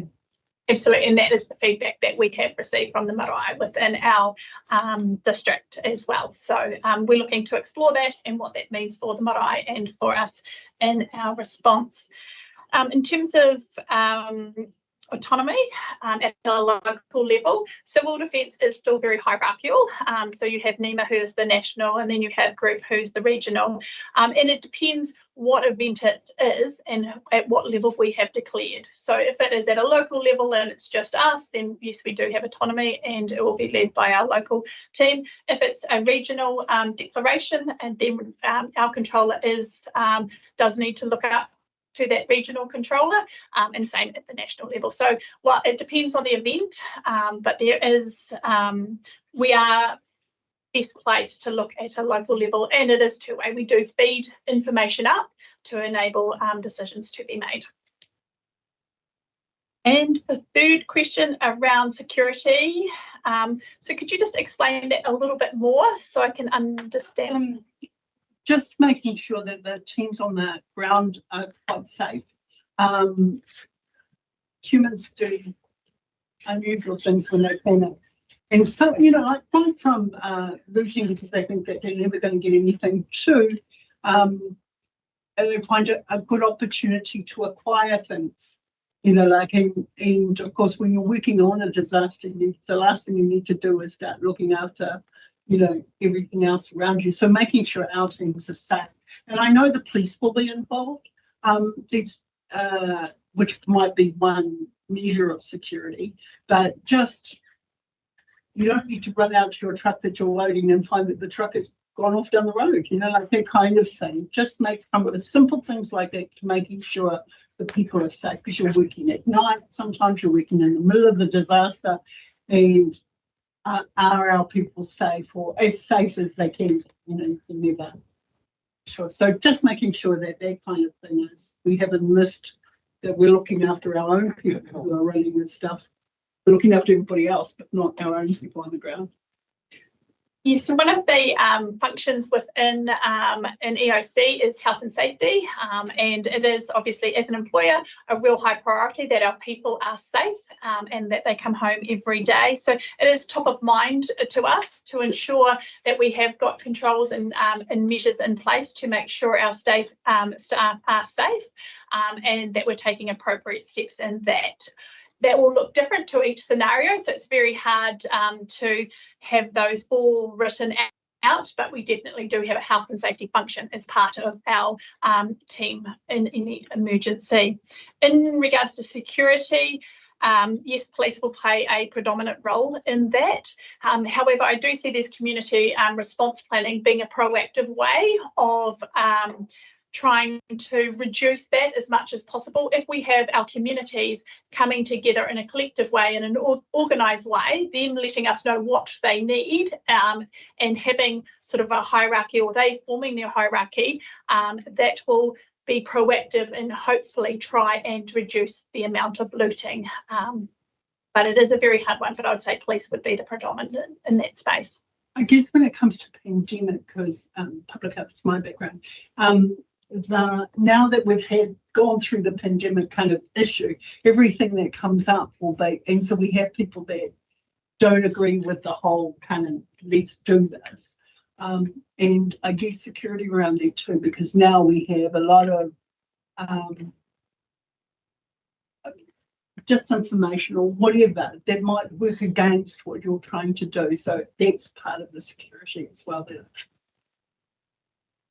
Absolutely recognise that if we had another pandemic, it might look quite different to what the first response was, because of that, all the information in people's belief systems. So one of the things that I'm taking away is maybe from an operational perspective, once we've done these three operational, the weather event, the earthquake and the human induced, it would be good for us to have a look into a pandemic operation, so plan, so if that ever happened again, we might be better prepared and have a starting point, I guess.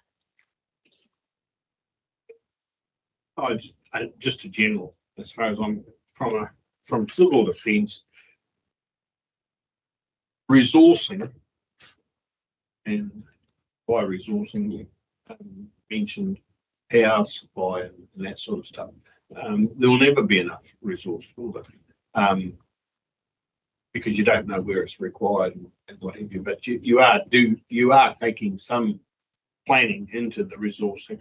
But I think that the one thing that seems to strike me each time is the difficulty in the initial communication, and what, you know, we lose communication, and you know that was evident in, you know, in the Hawke's Bay and what have you. So has that taken a sort of priority in the risks that they have to, or the resource that has to be provided? Yes, we just actually got an email late last week around telecommunications, and what they're doing in that space. We're also part of Lifeline's Utilities. We're a member of that, which deals with your electricity, your key essential providers. So we, from a Three Waters perspective and a roading perspective, but also there's the power, there's the telecommunication, there's Wakakatai, all of those entities sit around the table so we can try and do it as a coordinated as possible. I know down in Hawke's Bay, they were handing out Elon Musk's satellite for communication. Down in the Hawke's Bay, they had. I think they did, once they were able to get them out, it did work because it was there. It wasn't reliant on infrastructure that was in the ground. It was actually up to the satellite. Hawke's Bay is a little bit different in the space that they had a lot of isolated communities, which we don't have to the same degree as them, but it is something that is very front of mind. One, not only for getting information in, but also for getting information out. What, doing the whole thing, what we know, what we don't know, and what we would like people to do. It is vital to have that telecommunication, so it is top of mind to us.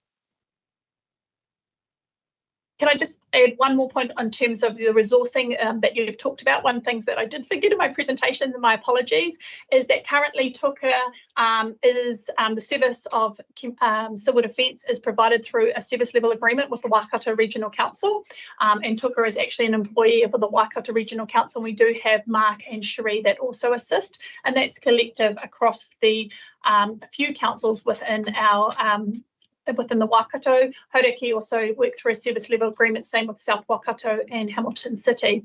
That is unfortunately coming to an end. So at the moment we are looking at how we deliver this service, and we will be doing a Section 17A review and just working through what that looks like and also the resources that we need because our service level with Waikato Regional Council is coming to an end on the 1st of July.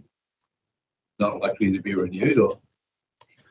Current indications is no, it is not likely to be renewed, and so we're looking at different ways, but we are working with the regional council. We are, a member of group and how we can collectively do that. So we're just working through that at this minute. No decisions have been made. So it's great questions. I'll just make a few comments if you don't mind. I like the inclusion of recovery. I think you've done well in that space. I like the focus on the human induced as well. Great questions in relation to community involvement. So if I think about, I had colleagues or friends in the Hawke's Bay Volunteer Centre when they had been through on it there, and they said that for their particular website they had 3,000 people sign up in 3 days. And so making sure that we've got linkages with those types of organisations, so we've got a pipeline of people that might be willing to help. And don't get me wrong, I know that there's another step, which is kind of like pre-qualification of people, so we don't just send out random people to random spaces and not be safe. The only other thing that I might ask for councillors as well as yourselves is, do the public see this as core council business? Because there's a lot of discussion going on at the moment in terms of council should focus on what their core responsibilities are. Just get a sense of it. Yes. Yes, I would say yes. Yeah, I do too, but they're probably similar to people on different ends of the spectrum. And I'm guessing from the staffing perspective, we consider this to be a core service that council uses. From a staff perspective, yes, we do believe it is a core service. We do have responsibilities under the CDM Act. All of our staff that come through the door do have that initial CDM function, and we do have it in our job description. So we do see it, but it's a really, really great questions and something probably that, we'll think about of how we actually, ask the community in the space about what their thoughts are, and also how we can, raise the profile and include the community in those civil defence and emergency discussions. Yeah, because I think that Councillor Bruce raised a good point in terms of comms, and it's not just the comms in terms of keeping it going, but in terms of proactive comms to the community. So thank you for that. I don't see any other questions. So any of you want to do the first 2 levels of civil defence courses, foundation and intermediate? Yeah, I think we're still free. Online. You can do them online. So through Tuka too? Yeah. Yeah. Okay. Just to add to that as well, so the foundation is the prerequisite before any other course, and it is available online. But what I found not only here but also in Hamilton City is that being tasked to do a 4-hour course in isolation online, while it's awesome, it doesn't actually grab much attention. So what I'm doing is putting together a way to deliver that course in person as a classroom session to cater to not only people that have different learning styles, but also to provide the context that's required for civil defence. So we have a bunch of different terminology and acronyms and associated names, but it's systems and structures and stuff that we use every day. So I'd like to break that down, deliver it in a classroom session, and as part of that, there's a requirement to complete an assessment afterwards, both online and in person. But I'd like to bring that in-house and do that as part of the session as well, not only to make sure that we get people across board, but to really, I guess, rein in all of the training that happened within the 4-hour training and get people across and make sure that there's a mutual understanding of civil defence. Well, thank you for that update. So you'll have another update on it. Yeah, for sure. Sorry. Lots of acronyms. So just one more thing I thought about down in the Hawke's Bay, down in Gisborne in the Hawke's Bay, is that the people that were able to get things were the older people because they kept money. They didn't rely on any kind of technology at all. And the other thing that one of the announcers down in Gisborne said is they went back to the normal radio. You know, it's the basic things. It's the torch, it's the radio, it's getting some water. And yeah, the old people have money, the young people, not even just young people. People have got used to using the card bill, all that's down.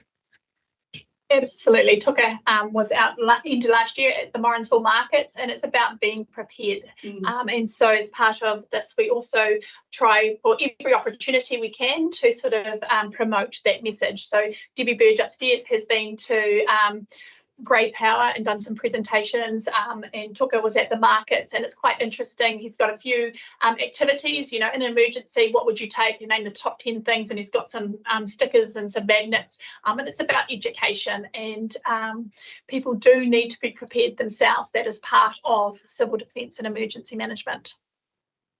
Great work, team. Thank you. I think they gave us a really good understanding of the risk and what our team's doing. So I will move that the report is received. Could I please have a seconder? Much more Gary is seconding. All those in favour, please say aye. Okay, it's carried. Thank you. The final item on our agenda is in relation to our work plan, item 8.12. I don't think, so from my understanding, taking this as read, I would like to see personally that we input the outcomes of today. We talked about the capitalisation policy, we talked about the procurement policy, inputting those on the work program. Are there any other comments? Other than it's great to see one page. I congratulate the team in terms of the work that they've done to consolidate it. Any other questions? Otherwise, Is the election this year?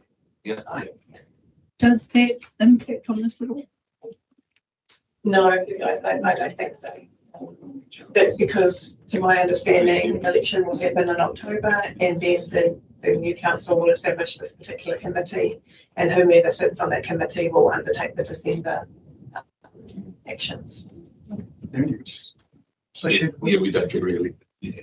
You know, I mean, no, I know. Is some issues in relation with the electoral process that are risky that we should be considering?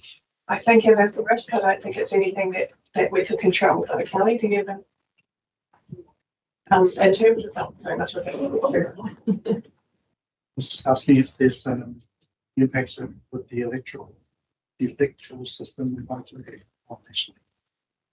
what that might have on the elections here in regions and districts. Is there? Are you talking about the commentary where they were worried about the number of IT staff that they had to actually do an election at any particular point in time?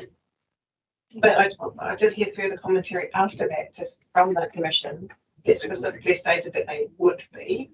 But then I was also wondering whether you're talking about electronic versus postal voting. The first one, I think. Well, actually, is there anything that you'd like to add to that as our deputy electoral officer? Yeah, there are some risks associated with elections, because obviously we could have a system failure. We do have a consultant, elections.com limited, who looks after the elections for us, and I'm the on the ground person. And there is always some discrepancies, I guess, with the staff that are associated with the elections. We do have declarations signed in front of the JPL solicitor to mitigate against that. There is a legal requirement that we have to follow a certain procedure, but there are risks associated with elections. I have started a report to the June Hui. It was about a week ago that I started this though, so I cannot remember what was on there. So I do, one of the things that I've got down there is election readiness. We do get provided with a warrant of fitness template from Taituara, and we work through that as kind of a plan to ensure that we are meeting all of our legislative obligations. And we also have our elections officer who will take care of us. He pretty much walks us through any of that as well. So if I have missed anything, he will point it out. and the referendum's not going to happen. So I don't think so. I think that the risk associated with elections won't be increased because of the referendum. Good to raise though. Good to thank you for raising it, and thank you for the responses in that. But it's something that we might want to think about in terms of emerging risk and where you're heading in that space. So it's not bad. And with that dramatic, so the recommendation is that we receive the report. I'm happy to move. Can I please have a seconder? Joanne is seconding. All those in favour, please say aye. Against, Komana carried. Thank you, team. Gary, if you would mind closing out here. Joy. If Manaya's still here, enjoy your holiday. Yeah. Happy wedding day for whomever you're there to celebrate. Enjoy it. It's very stormy here. I think the wedding's going to be challenging, but anyway. But I will say, Manaya, thank you very much. I appreciate it as your CEO report. I think you've slipped into the role really well, and it gives us a lot of assurance in terms of the expertise and the passion that you bring in this space. Thank you all.